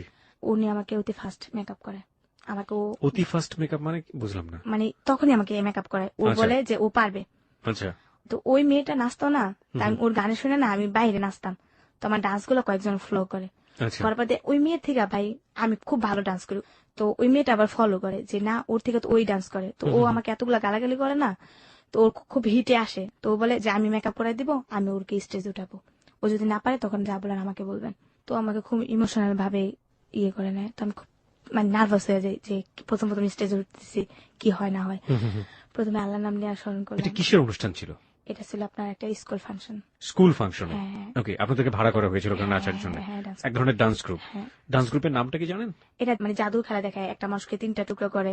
এই গ্রুপের মধ্যে জাদুর খেলাও দেখানো হ্যাঁ, হতো? জাদুর খেলাটা তারপর আমাদের 3টা নাচ দেয়া শেষ। ওকে, আমরা বুঝতে পারছি যে এরকম যে একটা গ্রুপ যারা বেসিক্যালি এন্টারটেইন করে, এরা নাচে, গান গায়, সার্কাস বলতে পারে, it's one kind of circus group. হ্যাঁ। ওকে, হ্যাঁ, তারপর আমি প্রথমে ফার্স্ট স্টেজে যে আমাকে প্রথমে দেয়, সালাম করে আমরা স্টেজে উঠি, ওঠার পর আমার ডান্স দেখা সবাই বলে যে মেয়েটা আমাকে নিচ্ছে ওর থেকে আমি ডান্স ভালো পারি, যেটা মেয়ে আছে আমার সিনিয়র ওদের থেকেও ভালো, ওদের সব বেস হয়ে গেছে। আমি আমার ডান্স দেখে তো মালিকে বলতেছে শুধু শুধু ওরে বসায় রাখছি, এই মেয়ের থেকে তো আমার এই প্রথম নতুন মেয়েটাই তো ভালো কাজ করে। তো ওই মেয়েটার আমি খুব মানে ইয়ে করি যে ওর কারণে মাস্ক এতটুকু আসছি, বাট এখনো লাইক করি ওকে, আমি আর দেখি নাই, কেউ যদি শুনে না থাকে তারপরে দোয়া করি ওনারা যেন আল্লাহ অনেক ভালো রাখে, কারণ উনি তো চ্যালেঞ্জটা নিয়েছিলেন বলে আপনি নিয়েছে আমার জন্য। তারপর নাম হচ্ছে লিপি আপু, তারপর উনি আমাকে নিয়ে গেল, তো প্রতিটা শুতে আমি নিই। তারপর উনি আমাকে বললো শুধু ডান্স করলেই হবে না, মালিকে বলতেছে কিছু না কিছু শিখতে হবে, তুমি ডান্সের দিকে থাকলে হবে না, একটা খেলোয়াড়ের কিন্তু অনেক দাম, তো নতুন তখন, এখন বেতন পাবা 500 টাকা, তখন তুমি বেতন পাবা 2000 টাকা একটা খেলোয়াড় হলে, তো দেখো তখন তোমার ওয়েটটা কতটা থাকবে। এখন শুধু ডান্স করলে হবে না, পাশাপাশি খেলাও শিখতে হবে। তো আমাকে খুব লাইক করেন। খেলা মানে কি? সার্কাসের খেলা? হ্যাঁ। ওকে। প্রথম দিন আমাকে একটা খেলা দেয়, স্টেজ থেকে অদৃশ্য হওয়ার খেলা, এবং এর মধ্যে আপনি আপনার মার সাথে কোনো যোগাযোগ নাই? না না না। ওকে। যেমন উনি কিছু ম্যাজিক করবে, তো আমি কিন্তু ওইখানে বসে আছি, বাট দেখা যাচ্ছে যে আমি স্টেজে নাই। ওই মেয়েটাকে ওই খেলা দিচ্ছে কিন্তু মেয়েটা আমাকে পারে নাই। তারপর যখন আমাকে দিচ্ছে আমি একবার দেখাইছে, তারপর আমি পারছি, তো উনি আমাকে আরেকটা বড় রিক্সের খেলা দিল, যে যেহেতু ওই খেলাটা পারছে ওইটাও পারবো। প্রথম খেলাটা কি ছিল? স্টেজ থেকে অদৃশ্য হওয়া। আর পরের খেলাটা কি ছিল? 6 ফুট শূন্যের উপরে ভেসে থাকা, একটা সন্ন্যাসীর খেলা আমাকে দিল। ওকে। মেকআপ টেকআপ করায় আমাকে সন্ন্যাসী রূপে ইয়ে করলো। নিজে তো ভাই একটা বেসের মতোই ছিল, কিন্তু বাট বোঝা যেতেছে যে আমি সত্যি সত্যি 6 ফুট শূন্যের উপরে ভাইসা রয়েছি। আসলে তো কিছুই না, ওইটাই না। প্রথম আমি খুব হাসা দিতাম যখন ম্যাজিকের কথা বলতো না, খুব হাসা দিতাম। মানে আচ্ছা, এখানে আমাদেরও হাসতে হবে, কারণ ব্যাপারটা হচ্ছে এরকম যে ওই যিনি জাদুকর ছিল উনি ম্যাজিকের কথাবার্তা বলতো, লোকজনকে অনেক বেশি মানে উত্তেজিত করতো, আর আলটিমেটলি আপনি হাসতেন কারণ আপনি জানতেন যে ব্যাপারটা তো এরকম না। ওকে, তারপর চোখ মুখ টিপ টিপ করে চোখ বন্ধ করে রাখতে হইতো প্রায় 2 মিনিট। তারপর যখন বলতো চোখ খুলো তখন এরকম হাসি, এখন আমার হাসি উঠতেছে এগুলো মনে পড়লে। ওকে, প্রিয় শ্রোতা, ও আসলে খুবই সহজ সরল একজন মানুষ। আমার যতটুকু ওকে আমি দেখেছি, শাকিলের সাথে অনেকক্ষণ কথা বলেছে, ওকে এক ধরনের গ্রুমিং করা হয়েছে কিভাবে ওইখানে এসে কথা বলবে, কিভাবে ওর গল্পগুলো এখানে প্রেজেন্ট করবে। ও ওই সময়ের পর থেকে আমি যতক্ষণ ওর সঙ্গে আছি এই মুহূর্তে, আমার ওকে এতটুকু সময় দেখে মনে হয়েছে যে ওই যে জীবনে অত বড় কষ্টগুলো, ওগুলোকে ওর জীবনের একটা অংশ মনে করে নিয়েছে, সেটার জন্য ওর মানে এটা তো আমার জীবনের একটা অংশ, এভাবে ও বলে যাচ্ছে। আর আমার জায়গা থেকে বা আপনার জায়গা থেকে আমার যেটা মনে হচ্ছে যে she is a very honest girl এবং অনেক সহজ সরল একটা মানুষ। আমি সবাইকে একটু দৃষ্টি আকর্ষণ করতে চাই, মনিকে নিয়ে যদি আপনার কিছু বলার থাকে এবং আপনি যদি কোনো কমেন্টস করতে চান, প্রশ্ন করতে চান এবং ওকে দেখতে চান, তাহলে চলে আসতে পারেন আমাদের ফেসবুকে। আমাদের ফেসবুকের ঠিকানা www.facebook.com/ hello8920। আমি আবারও বলি www.facebook.com/HELLO8920। ওইখানে যাবেন, যাওয়ার পর আপনি লাইক দেবেন, লাইক দেওয়ার সঙ্গে সঙ্গে আপনি hello8920 মেম্বার হয়ে যাবেন। হ্যাঁ মনি, তারপর কি হলো জাদুর? তারপর জাদুটা ভালোই খেলাধুলা পারলাম। এখন আমি আগে প্রথম নাচতাম, ওই মেয়েটাকে দেয় আগে, আমাকে দেয় 3 নম্বরে। যদি মানে আমি যারা ভালো পারে তারা পরে করবে। হ্যাঁ, আমি হেড ডান্সার হয়ে গেলাম। বাহ বাহ। এর ভিতরে আপনার একটা কথা বলি নাই, নদীতে গোসল করার সময় একটা ছেলে বাইরে থেকে আসে, তো আসার পর লোকটা আমাকে প্রায় ফলো করে। আমি কিভাবে লাভ দেই নদী থেকে, কিভাবে চঞ্চলতা করি, কিভাবে দৌড়াদৌড়ি করি, প্রায় ফলো করতো যে লোকটা। তো ওই লোকটার বিষয়ে আর কি আমি অতটা ইয়ে করতাম না, তো আমি তো ওইখানে চলে আসলাম। যেটা তারপর ভালো একটা ইয়ে করতেছি। তারপর যেটা হয়, একদিন আমরা ইয়াতে যাই, আপনার যে রাজশাহীর দিকে মিঠাপুকুর, ওকে, একটা শুক্রহাট একটা জায়গার নাম, ওইখানে একটা সার্কাস হয়। ওখানে তখন নায়িকা আনে, ময়ূরীকে আনে, তারপর আপনার অমিত হাসানকে আনে। আনার পর ওখানে তো আমি হেড ডান্সার হিসাবে পরিচিত, তো আমার নামটাও ঘোষণা করা হয়, এমন এমন মুনি টুনি আসবে এরকম কিছু বলে। তারপর আজানের সুম মাইক সারে, ওইখানে একটা মসজিদ ছিল, ওইখানে মানুষরা খুব ভালো, সবকিছুতেই ভালো। তো ওইখানে মানে হুজুররা খেপা যায়। খেপার পর তখন আবার নায়িকারা যেহেতু আসছে, আমাকে ফার্স্ট ডান্স করতে বলছে, তুমি ছোট মানুষ, তুমি আগে ডান্স করে আসো। তো সাউন্ড সিস্টেমের একটা ছেলে, আজাদ নাম, ওর কথা না বললেই হয় না, ও আমাকে লাভ করতো, সেটা আমি বুঝতে পারতাম না। তো তখন আমি ডান্স করতেছি, লোকজন ভালোই হয়েছে, টিকিট টিকিট কাটে আসছে। ডান্স করার সময় হঠাৎ করে কেমন জানি একটা বোতল আছে না, ওইটা আমার দিকে ফিক্কা দিল কে জানি। তো দেওয়ার পর আমি অতটা খেয়াল করিনি, তারপর আমি ডান্স করতেই আসছি। সাউন্ড সিস্টেমের লোকটা আমাকে ইশারা দিয়ে বলতেছে, তুমি চলে যাও চলে যাও, উপরে ভাঙচুর হইতেছে। তারপর আমি খেয়াল করিনি, আমি যাইতাছি। তারপর ডান্স করার পরে একটা লোক একটা বোতল দেয়া আমার চেহারার ভিতরে মারে, ওইটা আমার একটা পুরোপুরি কপালে লাগে, অনেকটা রক্ত হয়। যখন লাগে কপালে, আমি থেমে যাই, চায়া দেখি যে পুরা লোক ঢুইকা টিন টুন ভাঙচুর, লোকজন যাইতেছে এইটা। ওইখানকার কমিটিরাও মনে করেন যে মেয়ে নিয়ে টানাটানি করতেছে, মেয়ে নিয়ে জঙ্গলে নিয়ে যেতেছে। আমি তো তোকে পোলাপান মানুষ, কিচ্ছু বুঝি না। তারপর যেটা হয়, পিছনে কিছু ঘটনা রেখে আসছি, এখন মনে পড়ছে। জি বলুন বলুন। এর ভিতরে আমি কিছু ফ্রেন্ডের সাথে আমার দেখা হয়, আমার কিছু বান্ধবী। আমি যখন রাস্তায় থাকতাম, কুতুর খেলতে খেলতে ওদের সাথে পরিচয়, 3টা বান্ধবী। পরিচয় হওয়ার পর ওই বান্ধবীরা আমাকে বলে যে এভাবে কতদিন ওরা আবার খারাপ ছিল ভাইয়া। যেটা খারাপ মানে কি বোঝাচ্ছেন? খারাপ কাজ করতো, মানে এক ধরনের প্রস্টিটিউশন। হ্যাঁ, ফিজিক্যালি রিলেশন করতো। তো ওইটা আমি আবার জানতাম না। তো ওরা খুব টাকা ভাঙতো, এতটাই টাকা ভাঙতো, আমাদের ঝালমুড়ি খাওয়াতো, আমাকে টাকা পয়সা সব দিতে হেল্প করতো। আমার আম্মুর সাথে রাস্তায় থাকতাম, শরম করতো, মাকে না বইলা বইলা ওদের সাথে রাত্রে থাকতাম। কোথায় থাকতেন? ওদের বাসা ছিল? ওদের বাসা আবার কেমন, 2টা মেয়ে 3টা মেয়ে একসাথে থাকতো, ওদের সাথে রাত্রে থাকতাম। এর ভিতরে ওর সাথে তো রিলেশন হয়। এর কয়েকদিন আগে আবার আমার আম্মুর সাথে যখন আর কি আমি চা খাইতে যাই, একটা মেয়ের সাথে পরিচয় হয়। মেয়েটার নাম মিতু। তো মেয়েটা আমার সাথে দেখা, মেয়েটার আমার সাথে কিছু কথা বলে, আমিও বলি। আমি আবার ভাইয়া কি একটু আদরের, যেটা বলেন লোক বেশি, যে আমাকে একটু আদর করে বেশি, এখনো আমি ওর কাছেই যাই। তো মেয়েটা আমাকে, আমি আপনাকে একটু থামাচ্ছি, দুটা বিষয় একটু পরিষ্কার করে আমরা এই জায়গাটায় আবারও ফিরে আসবো। ওকে, একটা হচ্ছে যে আপনি আপনার মার কাছ থেকে প্রথম যেদিন না বলে চলে গেলেন, তারপরে আপনি কতদিন পরে আপনার মার কাছে ফিরে গিয়েছিলেন? ওইটা যে প্রোগ্রামে গেছি হ্যাঁ। প্রায় 2 মাস পর আমি আমার আম্মুর কাছে। 2 মাস পর? হ্যাঁ। তার মানে আপনি এখন আপনার আম্মুর কাছে ফেরেননি? এই যে গল্প বলছেন তার মধ্যে এইসব ঘটনা ঘটে যাচ্ছে, আপনি এখনো ফেরেননি আপনার মার না, কাছে? মানে আমি তো প্রোগ্রামে তো গেছি, এগুলো হচ্ছে পিসের ঘটনা, তখন আম্মুর কাছেই থাকি। পিছের ঘটনা আপনি যেটা বলছেন সে জায়গাটা আমরা যাবো। আমি একটু প্রোগ্রাম থেকে আপনার মার কাছে ফিরতে চাই। আপনার মা তখন আপনাকে কি রিয়াকশনটা করলো ওটা জানাটা জরুরি, 1। 2 নাম্বার হচ্ছে ওই যে ঘটনাটা ঘটলো, বিশেষ করে যখন আপনার স্টেজে যেটা মারলো, ওই সময়টাতে আপনি তারপর আপনাকে সেভ করলো কিভাবে, আপনি কি করলেন? ও সেভ করছে যেটা, মালিক আয়সা, তখন ময়ূরী আপা বলতেছে, এই হিরণ শাহ, মানে মালিকের নাম। ময়ূরী মানে কোন ময়ূরী? নায়িকা ময়ূরী আপা, আমাদের সিনেমার নায়িকা ময়ূরী? হ্যাঁ, ময়ূরী আপা। উনিও এইসব পারফরমেন্স, এইসব হ্যাঁ, উনি স্টেজ প্রোগ্রাম করে। ওকে, উনি কি আপনাদের লিডার ছিলেন ওই মুহূর্তে?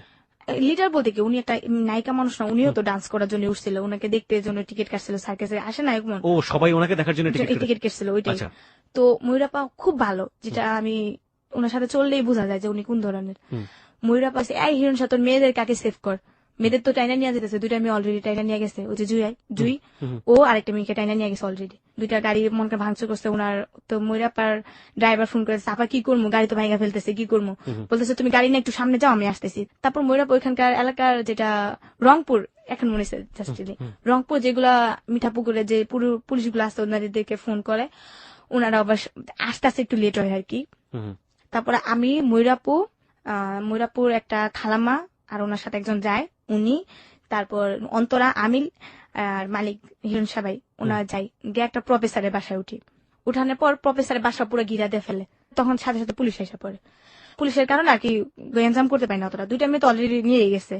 তারপর ওই 2টা মেয়েকে পাইছে এটা পরে জি। পরে ময়রা বলে এখানে আমার প্রোগ্রাম করা অসম্ভব, আমার জীবনে নিরাপত্তা নাই, এখানে আমি প্রোগ্রাম করবো না। আচ্ছা। তখন ময়রাপ্পা চলে যায়, প্রায় 15 দিনের মতো মাঠটা বন্ধ থাকে। ওইখানে আমাদের থাকতে হইতেছে, ওইখানে শাক লতা পাতা টুকায় টাকায় খাইতে হইতেছে। তো এর ভিতরে ভাইয়া পিছনে আরেকবারই যাইতে হয়। আচ্ছা। যেটা হয়, ওই যে আমি যে ছেলেটা বলছিলাম না যে আমাকে টাকা থাকতো, তো ওই যে আমার মেয়ে একটা বন্ধু ছিল, ওই মেয়েটার সাথে আমি কথাবার্তা বলার পর আরেকটা মেয়ের সাথে দেখা হয়। উনি ওনার হাজবেন্ড একজন ফর্মা মানে পুলিশের কাছে ইনফরমেশন করে। ওকে, সো হি ইজ আ ফর্মা। প্রিয় শ্রোতা, এখানে গল্পটা একটু জট পাকাচ্ছে, আপনারা একটু ঠান্ডা মাথায় জিনিসগুলোকে লক্ষ্য রাখবেন। ও বারবার ফ্ল্যাশব্যাকে যাচ্ছে এবং সেটা এই গল্পের প্রয়োজনই খুব বেশি প্রয়োজনীয়। একটা যেটা হচ্ছে যে ও একটা স্টেজে পারফর্ম করতে গিয়েছে এবং সেখানে কিন্তু ওর মাকে কিছু জানিয়ে যায়নি। এটা 2 মাসের একটা ব্যাপার। সুতরাং ওর মার কাছে কিভাবে ফিরে গেল এবং মা কি রিয়াকশনটা জানালো, এটা জানা আমাদের জন্য খুবই জরুরি। এটা কিন্তু এখন ওই পার্টটা শেষ হয়নি। আরেকটা ব্যাপার যেটা, সেটা হচ্ছে যে এই স্টেজ পারফরমেন্সে এসে ঘটনার প্রাসঙ্গিকতায় সে বারবার ফ্ল্যাশব্যাক করছে এবং ফ্ল্যাশব্যাকে আরেকটা জায়গায় সে গিয়েছে, সেটা হলো যে কোনো একটা ছেলে তাকে নদীতে গোসল করার সময় ফলো করতো, সেই ছেলেটার কোন একটা প্রসঙ্গ এখানে আসছে এবং সেই প্রসঙ্গের সাথে তার বান্ধবীদের প্রসঙ্গও জড়িত, যে বান্ধবীরা কোনো না কোনো ভাবে তাকে আশ্রয় দিত ঘরে থাকার জন্য, কিন্তু সে বলেছে যে বান্ধবী যারা আশ্রয় দিত তারা কিন্তু এক ধরনের প্রস্টিটিউশনের সাথে জড়িত ছিল। হ্যাঁ, এবার বলেন। এই যে ফর্মার বউ যেটাকে বলছি, উনির সাথে আমার দেখা হয়। এটা আপনার বান্ধবীর বান্ধবী ছিল? হ্যাঁ ছিল। নদীতে গোসল করতে গিয়ে আমরা 2টা বান্ধবী, হাসিনা নাম, ও আর আমি গোসল করতে যাই, দেখা হয়। দেখি উনি একা একা বসে আছে। তো আমরা বলতেছি, আপু আপনি কি মন খারাপ? না কিসের মন খারাপ, এমনি বসে আছে। উনি বলতেছে, এই ঘটনার সাথে এই ঘটনার কি যোগ, কোনো যোগ কি আছে? হ্যাঁ যোগ আছে, এই জন্য বলতেছি। হ্যাঁ, ওনার সাথে প্রায় অনেকক্ষণ কথা হয়। কথা হওয়ার পর উনি আমাদেরকে ওনার বাসায় নিয়ে যায়। জি। তখন আমরা সারাদিন না খাইছিলাম ভাইয়া। তো ও কিছু কাজ টাজ করতে পারে নাই, যেটা বলে ফিজিক্যালি রিলেশন করতে পারে না, ও খাইতেও পারে নাই। তখন কিন্তু আমি জানতাম না ওইগুলো করে। মানে ওই শরীরের কাজ নাই তো পেটে ভাত নাই। হ্যাঁ ভাইয়া। তারপর ওই মেয়েটা নিয়ে যায় ওদের বাসায়, বৃষ্টি না মেয়েটার। ওই মেয়েটার সাথে যে ওই ছেলেটা জড়িত আমি আবার জানতাম না। কোন ছেলেটা? যে ছেলেটা যেটা আমার তাকায় থাকতো। জড়িত মানে হচ্ছে ওর সাথে ফিজিক্যাল রিলেশন করে। এই ছেলেটার নাম বলেন তো কি? শাহিন। আচ্ছা, শাহিন বেসিক্যালি আপনাদেরকে তাকিয়ে থাকতো, কিন্তু শাহিনের সাথে আপনার বান্ধবীর শারীরিক সম্পর্ক ছিল, তাই তো? নাকি বান্ধবী সম্পর্ক ছিল? বান্ধবী, যেটা আমাদের সাথে প্রথম পরিচয় হলো। এবং ওই বান্ধবী বিবাহিত ছিল? হ্যাঁ হ্যাঁ। এবং তার হাজবেন্ড ছিল হচ্ছে ফর্মা, পুলিশকে ইনফরমেশন দিত। হ্যাঁ। জটিল। হ্যাঁ, তারপর তো প্রায় মেয়েটার সাথে কথাবার্তা হয়, মেয়েটার সাথে দেখা যায়। একটা খারাপ মেয়ে একটা ভালো মেয়ের সাথে, একটা খারাপ মেয়েও যদি হাঁটে তো বলে কিন্তু ভালো। একটা খারাপ মেয়ের সাথে যদি একটা ভালো মেয়েও হাঁটে ভাইয়া, তাহলে বলে কি খারাপ। তো ও যে খারাপ ছিল আমরা জানতাম না।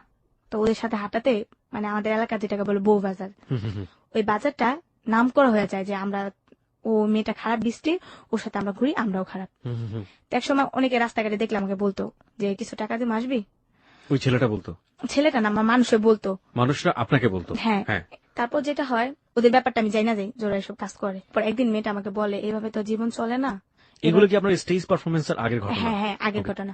পরে আমাকে বলে যে এইভাবে তো জীবন চলে না, তুমি এক কাজ করো, এ পথে নেমে যাও। তখন আপনার বয়স কত? 2008 সালের কথা।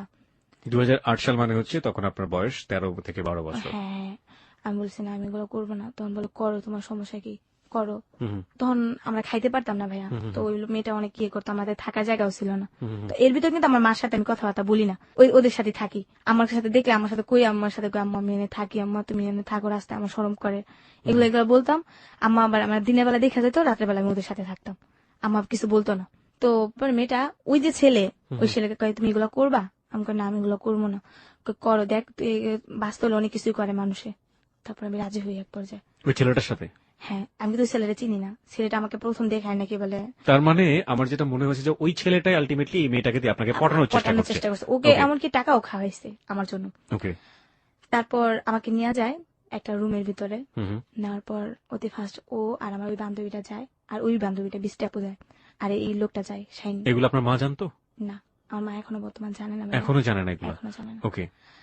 তারপর ছেলেটা আমাকে বলে, তো আমাকে অনেক চেষ্টা করে, যেটা ফিজিক্যালি বলে। ওকে, প্রিয় শ্রোতা, ও জাস্ট যেটা বোঝানোর চেষ্টা করছে আপনারা নিশ্চয়ই বুঝতে পারবেন। পুরো ব্যাপারটা আমরা ডিটেইল জানতে চাচ্ছি না, আমাকে জাস্ট একটু নরমালি বললেই হবে যে আসলে ঘটনাটা ওই সময়টাতে কি ছিল, এনিথিং ইম্পর্টেন্ট।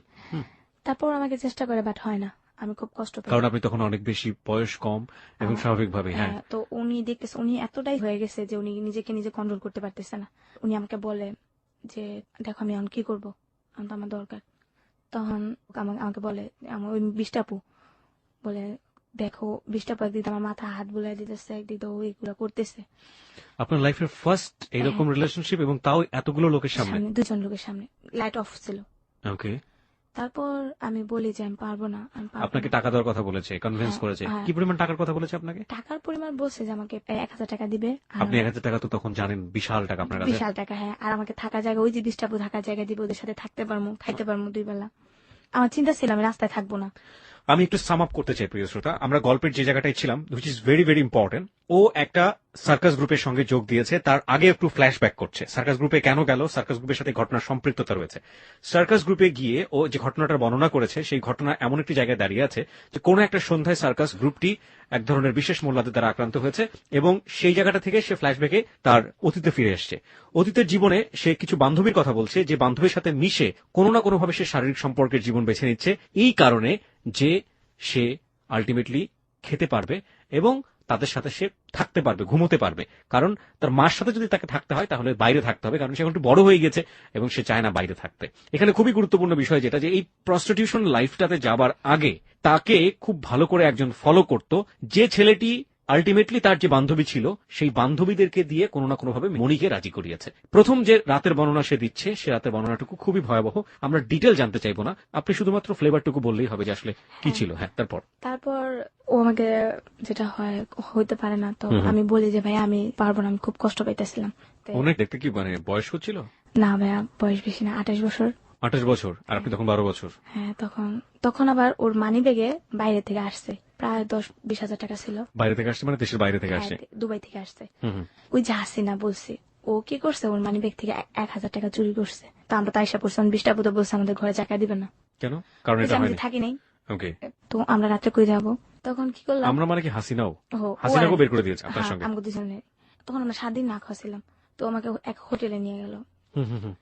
আমার বলে কি খাবি বল। আমাকে কি খাবো মানে, তুই এত বড় হোটেলে ঢুকছস, তুই না টাকা দিতে পারলাম কিন্তু বাইরে যেতে হইব। তখন আমি কাঁদতেছিলাম একটু একটু, আমার মনটা খুব খারাপ ছিল। তো বলতেছে কি খাবি বল, আমরা তো সারাদিন না খাইছিলাম, কি খাবি বল। আমি বললাম আমি খাইতে পারবো না, কিছু খাবো না। আমি তুই টাকা পাবি কই, তুই খাস না রে ভাই, তুই অর্ডার দে, আমি তোরে বলতেছি। তো আমরা খিদার টাইমে অনেক কিছু অর্ডার দিলাম, ওইদিনকে পেট ভরা খাইছি, জীবনে প্রথম খাইলাম মনে হইতেছে। তারপর খাওয়া দাওয়া করার পর আমি টাকা দেওয়ার সময় থেকে ওর কাছে 1000 টাকার নোট, এটাও চুরি করেছে? ও চুরি করছে, কিন্তু তখন ও আমাকে বলে নাই যে আমি টাকা চুরি করছি। বুঝতে পেরেছি।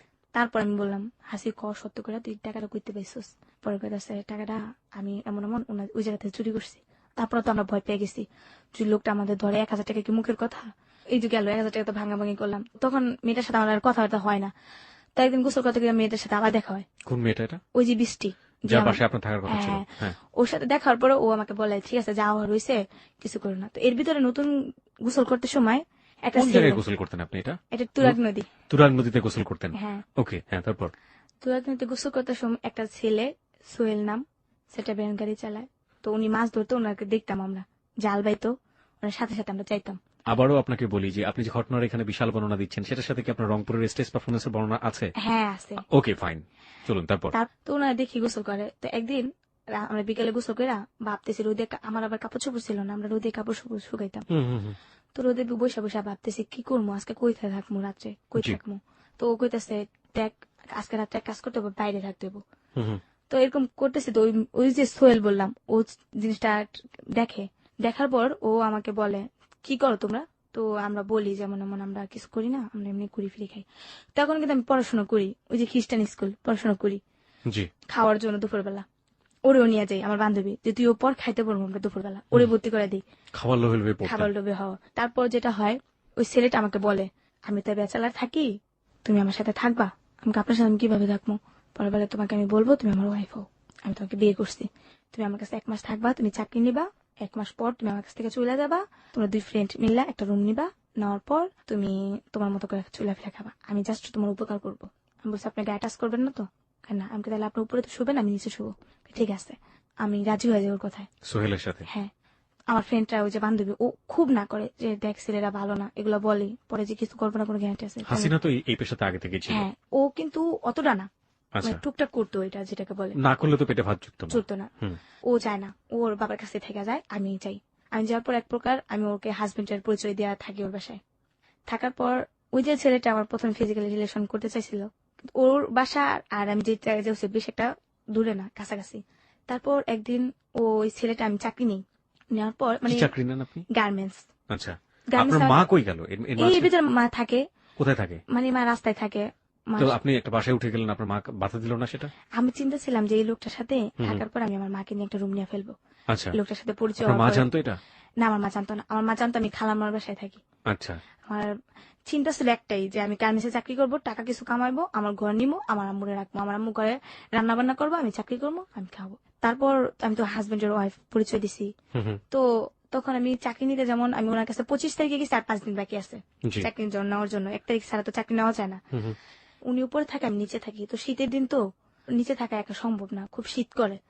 তো উনি আমাকে উপরেই রাখতো। তো উনি এক সাইডে থাকতো, আমি এক সাইডে। তো এমন প্রায় 2-3 দিন যায়, উনি আমাকে টাচ করে না। একদিন যেটা হয়, উনি মানে কয়েকটা ছেলের সাথে ড্রিঙ্কস করে আসে, এতটাই ড্রিঙ্কস করে যা নিজেকে কন্ট্রোল করতে পারে না। তখন আমাকে ফিজিক্যালি রিলেশন করে আমার সাথে। এরপর অনেক জোর 3-4 জনকে সাথে নিয়ে নাকি শুধুমাত্র ও? শুধু একাই। ওকে, এতটাই জোরপূর্বক করে আমি না করে পারি না। আর চিল্লাচিল্লি করে বাসায় থেকে মানুষ আসে যে তোমরা তো হাজবেন্ড ওয়াইফই বলছে। তো প্রচুর ব্লান্টিং হয়, হুম হুম, এতটাই ব্লান্টিং হয়। আমি মানে এতটা অল্প বয়সে ছিলাম তো। পরে যখন আমার জ্ঞান ফিরছে, আমি দেখি আমার পাশে 2টা ডাক্তার বসা।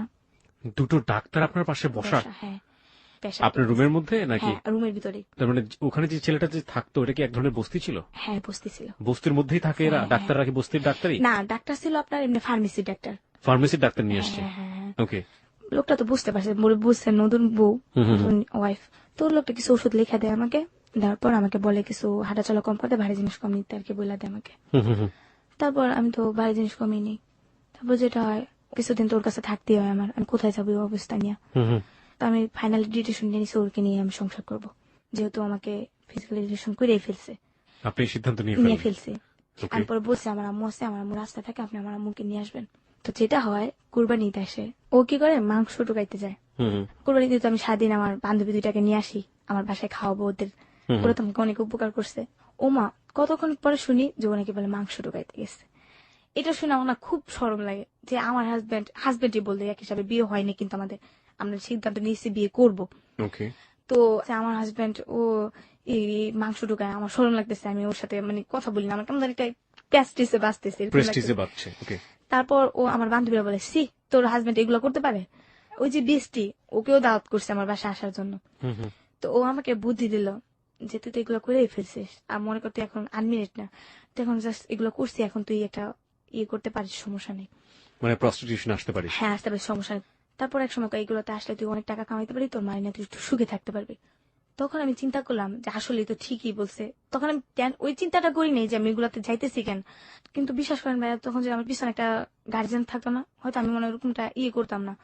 তারপর যেটা হয়, আমি ওই ছেলের সাথে থেকে ওদের সাথে চলে গেলাম। মানে ছেলেকে রেখে আপনি চলে চলে গেলেন? গেলাম। তো ওদের সাথে রাত্রে 11টা-12টা রেল লাইনে বসে বসে ওরা আড্ডা মারতো, ছেলের সাথে আমি বসে থাকতাম, কথাবার্তা বলতাম। তো আমার ভাইয়ের কিছু বন্ধু বান্ধব দেখে ফেলে। আমি একটু আপনাকে থামাচ্ছি এই জায়গাটায়। আপনারা কিভাবে আপনাদের কাস্টমার বা এই যে ব্যাপারগুলো থাকে এগুলো কালেক্ট করতেন কিভাবে? হ্যাঁ, বলতেছি ভাইয়া। জি, This track was downloaded from FusionBD.com. তখন কিন্তু আমি এগুলাতে আসিনি, ওই যে করছি তো ওইটাই। হুম হুম। তারপর আমার কিছু ভাইয়ের বন্ধু বান্ধব দেখা ফেলে, দেখার পর আমার ভাইয়ের নলেজ যায়। ও, তখন আপনি জাননি ওই জায়গাটাতে? মানে ওদের সাথে বসতেন শুধুমাত্র? বসতেন ঠিকই, কিন্তু আড্ডা চল্লাচ করতাম, কিন্তু কখনো করিনি। আচ্ছা, আমার ভাইয়ের কানে যায় যে তোর বোনরে দেখছো ওই জায়গায়, কি বোন করছো যে এরকম এরকম, ওরে নিয়ে রাখতে পারছ না তোরা, তুই ওই মেয়েটারে খারাপ বানাইতেছিস কেন, ও একটু বলে। তো আমার ভাই আমাকে একদিন রাস্তা থেকে আমাকে বাসায় নিয়ে আসে, নিয়ে আসা বলে তুই আর এখানে থাকবি না, তুই এনে ঘরে পড়াশোনা করবি, তুই বাসায় থাকবি, যাই করি আমি তোরে খামো, তুই বাসায় থাকবি, আমরা 2 ভাই বোন থাকবো। আর মারে নিয়ে আমো কিছুদিনের ভিতরে, মায়ের আমি 3জনই থাকবো। ভাই এই ডিসিশনটা মা নিয়ে, তখন কই থাকতো? মা রাস্তায় থাকতো। তখনও রাস্তায়? হ্যাঁ, কিন্তু আচ্ছা, মার সাথে- মাকে খুঁজে পেতেন? এই যে হ্যাঁ, কথা বলতেছি, মা সবসময় এলাকায় আসতেছে, আমরা যে জায়গায় থাকি টঙ্গিতে। মা কি এক মিয়ারপাড়া। জায়গায় থাকতো নাকি বিভিন্ন জায়গায়? সারা জায়গায় ভিক্ষে করে আসা ওই জায়গায় বসে থাকতো। ওই একই জায়গায় থাকতো? হ্যাঁ, আইসা পর আমরা একসাথে কথা কোথায় ওই বলি। জায়গাটা কোথায়? বউবাজার, নিরুষপাড়া। ওটা কি মানে হাট হাট অথবা বাজার? হাট না, এরকম একটা এলাকা যেটাকে বলে একটা মহল্লা। ওই মহল্লায় কোথায় থাকতো? রাস্তার উপরে? হ্যাঁ, রাস্তার ভিতরে একটা দোকানের সামনে বসে থাকতো। ওই একটা দোকানের সামনে সবসময় থাকতো? হ্যাঁ, হ্যাঁ, সবসময়। মানে ওখানে গেলেই ওনাকে খুঁজে পেতেন? হ্যাঁ, ওইটা আবার কি ছিল, ওইটা আমার বাবার বাড়ির সামনে, কিন্তু তো আমার- মানে যে বাবা আপনাদেরকে তাড়িয়ে দিল সেই হ্যাঁ, বাবার সামনেই? এই সামনে আম্মু বসে থাকতো। আর আমার আম্মু কি করতো জানেন, লাডি দিয়ে আমার ওই বাবারে বকতো, আর বাবাই বলতো সবাই আমার আম্মু পাগল। ওই সময় ওখানে বসে বসে? আমার আম্মু শুধু দেখতো যে ওর মান সম্মান কিভাবে ক্ষয় করা যায়, আমার আম্মু ওইভাবে করতো। রাস্তায় রেখে রেখে আম্মু ওরে অপমান করতো।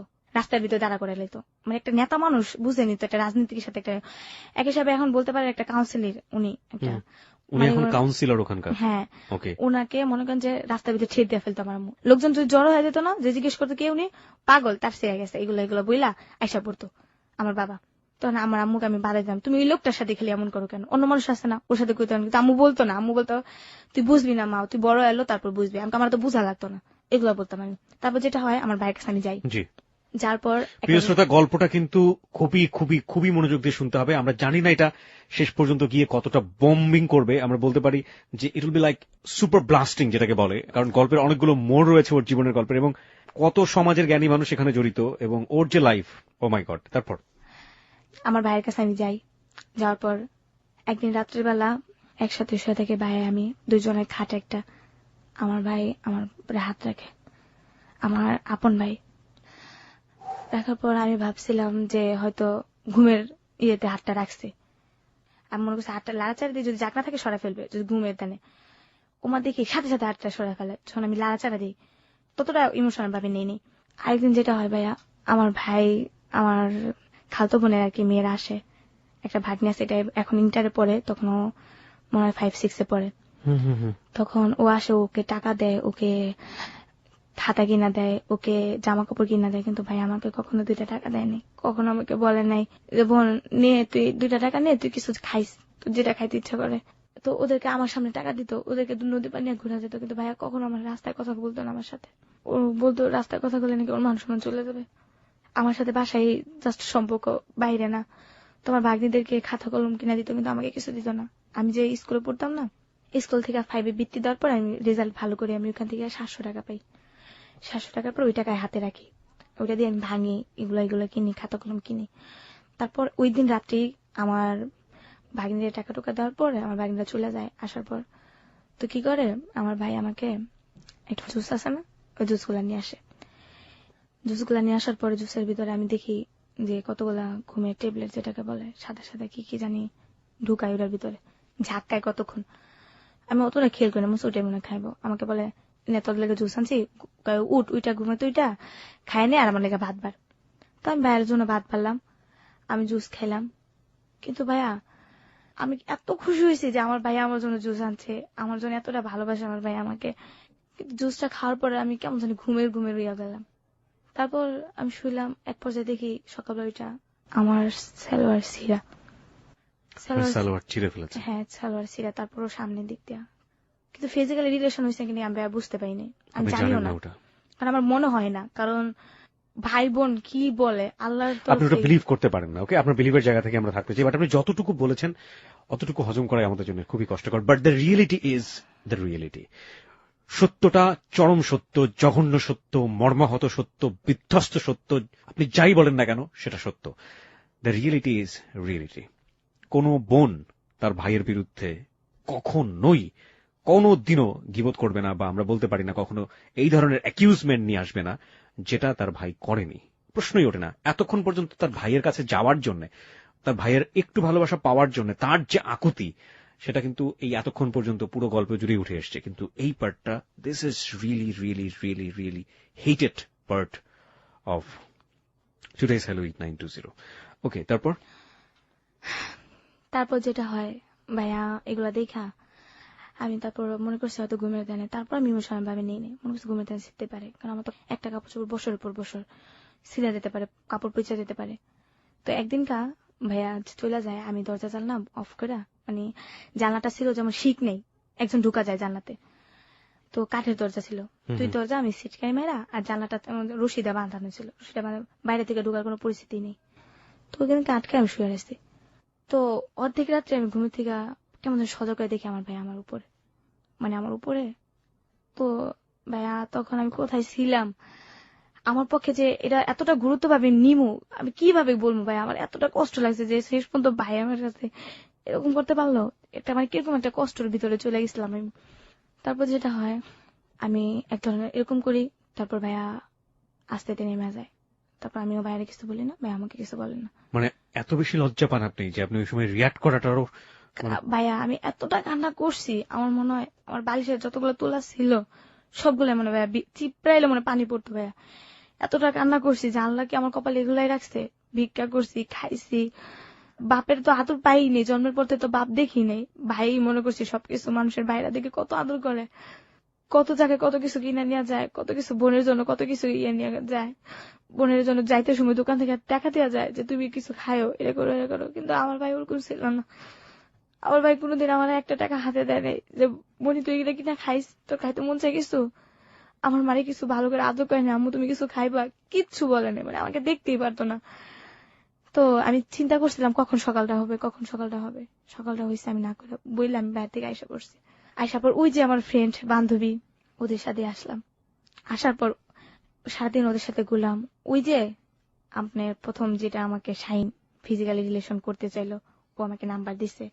তো ওর নাম্বার আমি একটা ফোন করলাম। তখন আমার খুব টাকার প্রয়োজন ছিল, থাকার জায়গা ছিল না। তো ও আমাকে বললো এমন জায়গায় আসো, আমি তোমাকে নিয়ে যাবো এক বাসায়। এগুলো কি আপনার সব নাচে যাওয়ার আগের ঘটনা? আগের ঘটনা বা এগুলো বলতে আমার মনে নেই আর কি। আচ্ছা ঠিক আছে, সমস্যা নেই। প্রিয় শ্রোতা, আপনাদেরকে আবারও কিন্তু মনে করিয়ে দিচ্ছি আমি যে ওর কিন্তু নাচে চলে গিয়েছে, সেই পার্টটা কিন্তু প্রথমে বলেছে, কিন্তু তারপরে কিন্তু ফ্ল্যাশব্যাকের মেমোরি হচ্ছে এগুলো।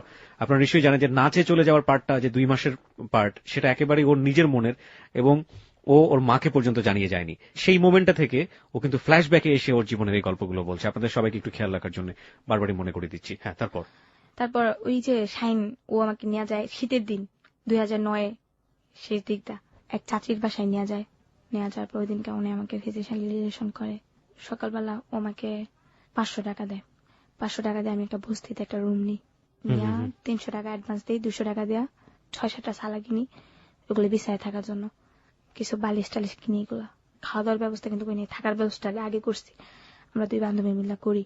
তারপর আমি একটা কি, আমি খারাপ ছিলাম, বাইরে ছিলাম, কিন্তু আমি যে জায়গাটা থাকি ওই জায়গাটা সেফ ভাবে থাকি, যেটা আমাকে কেউ বুঝতে না পারে আমি খারাপ। তারপর যেটা হয়, আমি মাথায় কাপড় টাপড় দিয়ে চলি, কিন্তু ও মাথায় কাপড় দেয় না, ও একটু খারাপ ভাবে চলে। তো ওকে বাড়িওয়ালা বলে ওকে নিয়ে থাকলে তোমাকে থাকা হবে না, তুমি রুম সাইডা দিবা।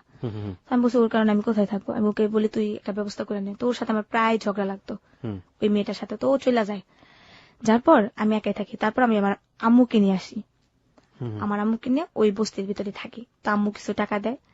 এর ভিতরে আবার ওই যে শাহিন, ওর সাথে আমি যাই, ও আমাকে কিছু টাকা দেয়। মাঝে মধ্যে যাই, ও আমাকে 1500 হেল্প করে। এর ভিতরে আমি একটা জব পেয়ে যাই, ওইখানে আমি কাজ করি, আমাকে 1500 টাকা স্যালারি ধরে। তো এর ভিতরে আমার আম্মুর এমন একটা অসুখ হয়, ওই যে বলছিলাম ফকিরখানে যে একটা ওষুধ পাতলা পায়খানা, ওইখানেও এরকম হয়ে যায়। ইমিডিয়েটলি আমার নিম্নে তো 1000 টাকা দরকার। আমি কিভাবে পাবো ওই মুহূর্তে 1000 টাকা, কই পাবো? আমি চাইছিলাম এইগুলো ছাইরা দেবো, ছাইরা আমি যে জব পাইছি এগুলোই করবো, কিন্তু সারার আমার কপালে সহ্য হইলো না। তারপর আমি আবার ওই ভাইটারে ফোন দিলাম, শাহিন, যে আমার কিছু টাকা দরকার, আপনি আমার কিছু হেল্প করবেন। তো উনি আমাকে বললো আসো আমার সাথে, যেটা হয় ওনার সাথে আবার রাত্রে থাকলাম। উনি আমাকে 1000 টাকা দিল, দেওয়ার পর আমার আম্মুকে স্যালাইন দেওয়াই। তারপর থেকে এই যে জুই ঝালমুড়ি খাইতে গিয়া ওই জবটা ছেড়ে দিই, খারাপ কাজে লিপ্ত হয়ে যায়। আম্মু আমার সাথে রাগারাগি করে, আম্মুর সাথে আমার ঝগড়াঝাটি হয়, আম্মু জায়গা চলে আবার আসে, এরকমই হয় আর কি। মানে এই যে কাজটা, আপনি এই কাজটা করছিলেন এবং এটা করতে গিয়ে আপনি যখন দেখলেন যে না, এটা থেকে আপনি বের হয়ে আসতে পারছেন না, সেই মুহূর্তে ঝালমুড়ি খাইতে গিয়ে জুইয়ের সাথে পরিচয় হলো এবং জুই বলল আপনাকে ডান্সে নিয়ে যাবে এবং ডান্স করাবে। তো আপনি কাজ চাচ্ছিলেন, তো আপনি ডান্সে চলে গেলেন এবং তখনও আপনি আপনার মাকে ওই বস্তিতে রেখে এসেছেন এবং আপনার মা এটা জানে না, রাইট? এবং তারপরে গেলেন, যাওয়ার পরে আলটিমেটলি যে ঘটনাগুলো ঘটলো একের পর এক, এবং লাস্ট মোমেন্টে এসে কোন এক সন্ধ্যায় মোল্লাদের দ্বারা আক্রান্ত হলো আপনাদের ডান্স গ্রুপ, এবং ডান্স গ্রুপ আক্রান্ত হবার পর আপনারা গিয়ে এক প্রফেসরের বাসায় উঠলেন।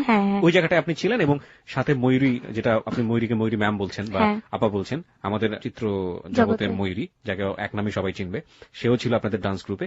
তো এই সময়কার গল্প আর কি, এবং আপনার দৃষ্টিকোণ থেকে ময়ূরী ওয়াজ সো গুড উইম্যান, ওই সময় খুব ভালো মানুষ ছিলেন উনি এবং আপনাদের সবাইকে হেল্প করছিলেন। হ্যাঁ, ওই জায়গা থেকে আপনি ফ্ল্যাশব্যাকে গিয়েছিলেন, একেবারে আগের গল্পগুলো বললেন।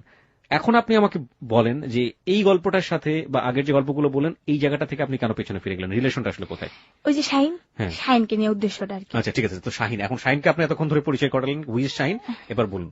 তারপর যেটা হয়, ওই যে আমি তো প্রোগ্রামে আসছি, বন্ধ হয়ে গেছে প্রোগ্রামটা, এখন তো সবাই যার যার মতো পলায় চলে যেতেছে, ঢাকা এসে পড়তেছে। তো আমি পলায় আসবো কিভাবে? আমার কাছে টাকা নেই, কিভাবে আসবো? আমাকে টাকা দেয়ও নেই এর ভিতরে। তো একদিন কি করলাম, ওই যে শাহিন, ওর নাম্বারটা তো আমার মুখস্থ, ওর নাম্বারে আমি ফোন করলাম। তো ভাইয়া আমি এমন আমি তো একটা প্রোগ্রামে এসে এরকম এরকম আটকে গেছি, তো আমাকে কিছু হেল্প করবেন? তো আমার এই কথা শুনে ও আমাকে বললো দেখো কোথাও ফোনে টাকা নেয় কিনা। তারপর যেটা হয়, তো আমাকে 500 টাকা পাঠায়। তারপর ওইখান থেকে আমি কি করি, পলায় আসার জন্য রেডি হই, তারপর যেটা হয় ওই যে আমি যে বস্তিতে থাকতাম ওই বস্তিতে আইসা পড়ি। তারপর আইসা দেখি আমার আম্মু নাই, আমি যাওয়ার পর দিনকে আম্মু চলে গেছে। তো এতদিনে তো ভাড়া জমে গেছে, প্রেশার দিতেছে যে ভাড়া দিতে হবে এন তেন। তো আমি বলছি আমাকে থাকতে দেন, কিছুদিন সময় দেন, আমি ভাড়া দেবো। তারপর ওই যে শাহিন, ও আমার জীবনের সবচেয়ে বলতে পারেন একটা শুভাকাঙ্ক্ষিকা, যে ও আমাকে অনেক হেল্প করছে। বাট এতটাই হেল্প করছে যে আমার মা বাবা, আমার আত্মীয় স্বজন, আমার ফ্যামিলি কেউ আমাকে এতটা হেল্প করে ইভেন নাই। নিজের ভাই তো অবশ্যই না। নিজের ভাই দূরের কথা, কেউ এরকম করেই নেই। হুম, হুম। তারপর যেটা হলো কিছুদিন ও আমাকে হেল্প করলো, আমাকে কিছু টাকা পয়সা দিল। হেল্পের বিনিময়ে তো আপনার সাথে শারীরিক সম্পর্ক, রাইট? শার্লিং, হ্যাঁ হ্যাঁ। ওকে, আমি ঠিক জানি না এটাকে হেল্প বলে কিনা। ওকে, তারপর আমার কাছে বাট হেল্প, আপনার কারণ আমি কাছে এটাই এরকম help অনেক মনে হয়েছে? করছি, আমি ওরকম করছি। বাট ওর হয়তো উপকার হয়েছে, কিন্তু আমারও এখান থেকে উপকার হয়েছে, যেটা আমি এত বিপদের সময় কেই বা আমার কাছে ইউজ করতো বা কে আমাকে টাকাটা দিত। জি। তারপর যেটা হয় ও আমাকে কিছুটা হেল্প করে, আমার সব প্রবলেম সলভ করে। তারপর এর ভিতরে আমার একটা খালাতো বোন জর্ডান থাকে, উনি ওইখান থেকে বিয়ে করছে, ওইখান থেকেই ছেলে মেয়ে হয়েছে। ও বাংলাদেশে আসছে, বাংলাদেশে আপনার শ্রীপুর, ওইখানে ও বাড়ি করছে। উনি আবার সুইটারের কাজ জানে, তো আমাকে বললো এইভাবে কতদিন ঘুরবা, তুমি আমার কাছে আইসা পড়ো, তুমি সুইটারের কাজ শিখবা। ওকে। তো ওর কাছে না যাই, এর ভিতরে আমি আমার মামার কাছে গেলাম। আমার মামা বললো তুমি চাকরি করবা, তুমি থাকবা খাইবা।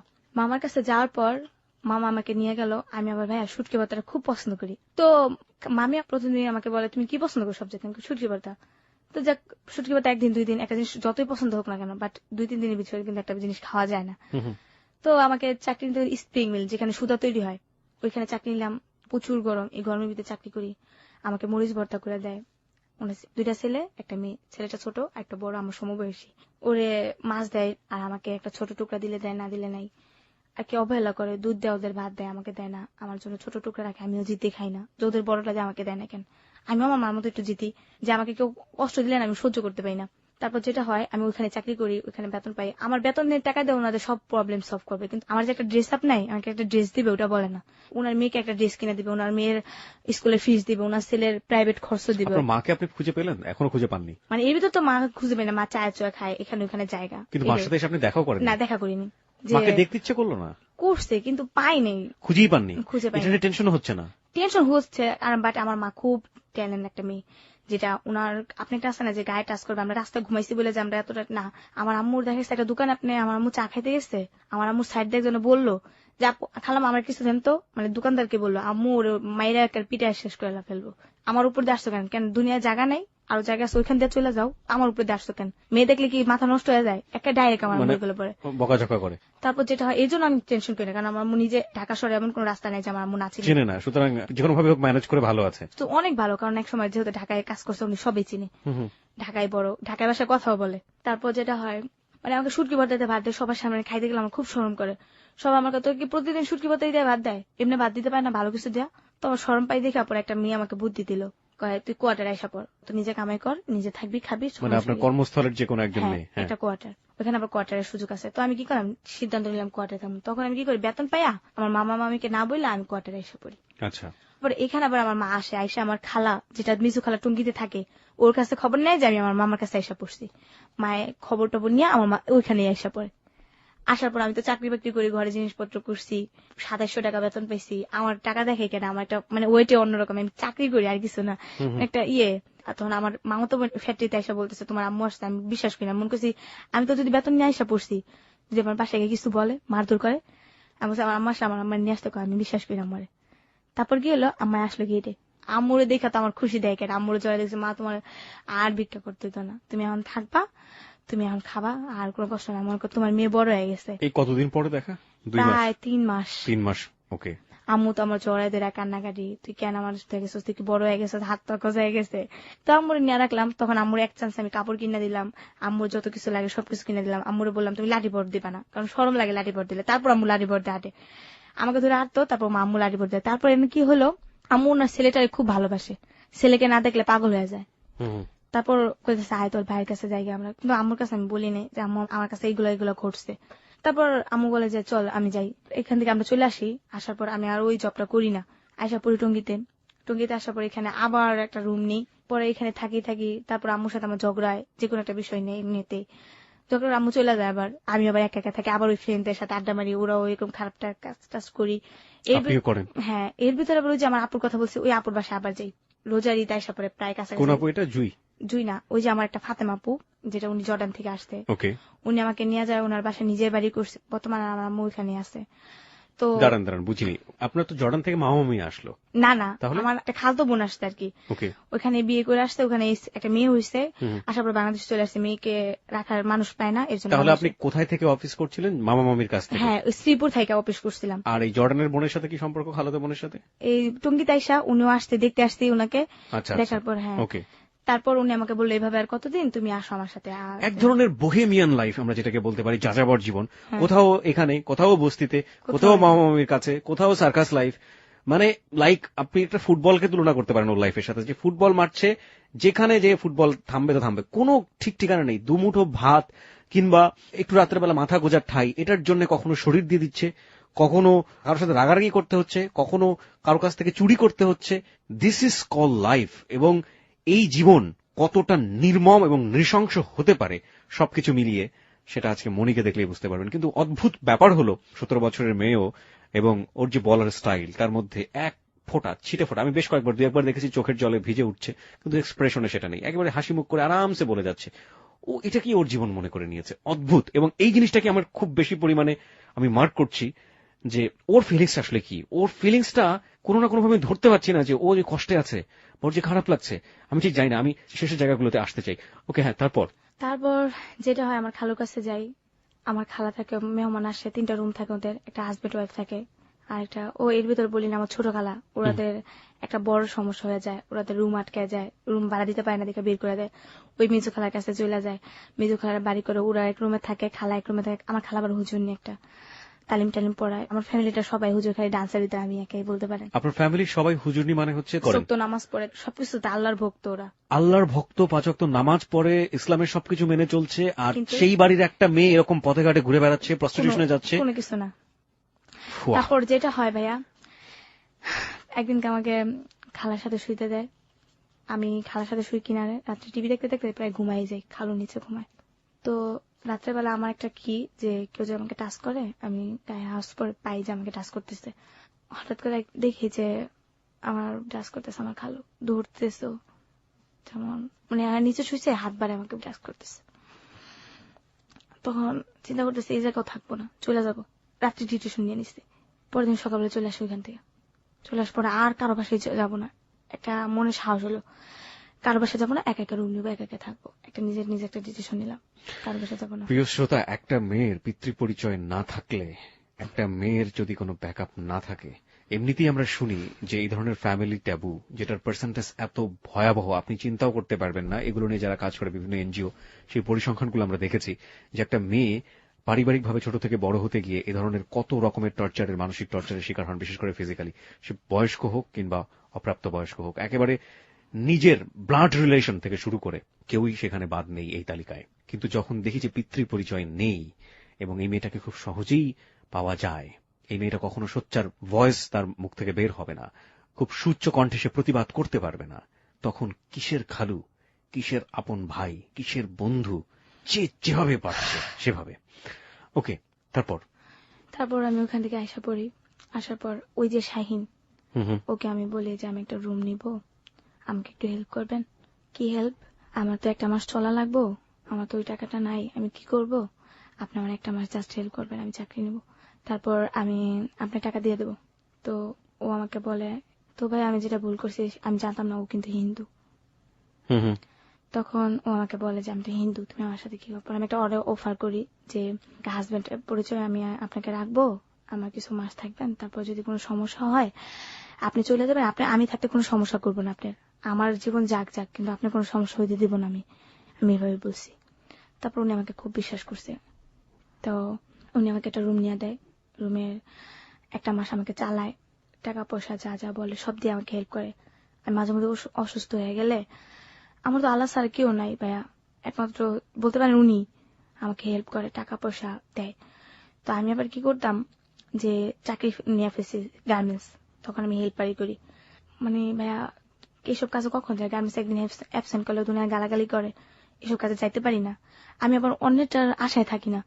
আমি কি করতাম ভাইয়া, এই কথাগুলো আমি আজকে বলতেছি, জি। যেটা ও জানে না এখনো। ও আমাকে টাকা দিত প্রতি সপ্তাহে, না 15 দিন পর পর, সপ্তাহখানিক পর পর যখন না দিত তখন আমার না খেয়ে থাকতে হইতো। তখন আমি ওই সময়টায় জানি না ও শুনলে আমাকে খারাপ মনে করবে, ভুল হলে আপনি আমার মাফ করে দিয়েন। ও আমাকে টাকা দেওয়া সত্ত্বেও আমি বাইরে যেতাম একমাত্র ভালো কিছু খাওয়ার লেগা, রান্না করার লেগা, কারণ ওর থেকে আমি চাইতাম, আমার খুব শরম লাগতো। আজ পর্যন্ত আমি ওর কাছে কোনো টাকা চাইনি, একমাত্র বেশি একটা সমস্যা ছাড়া।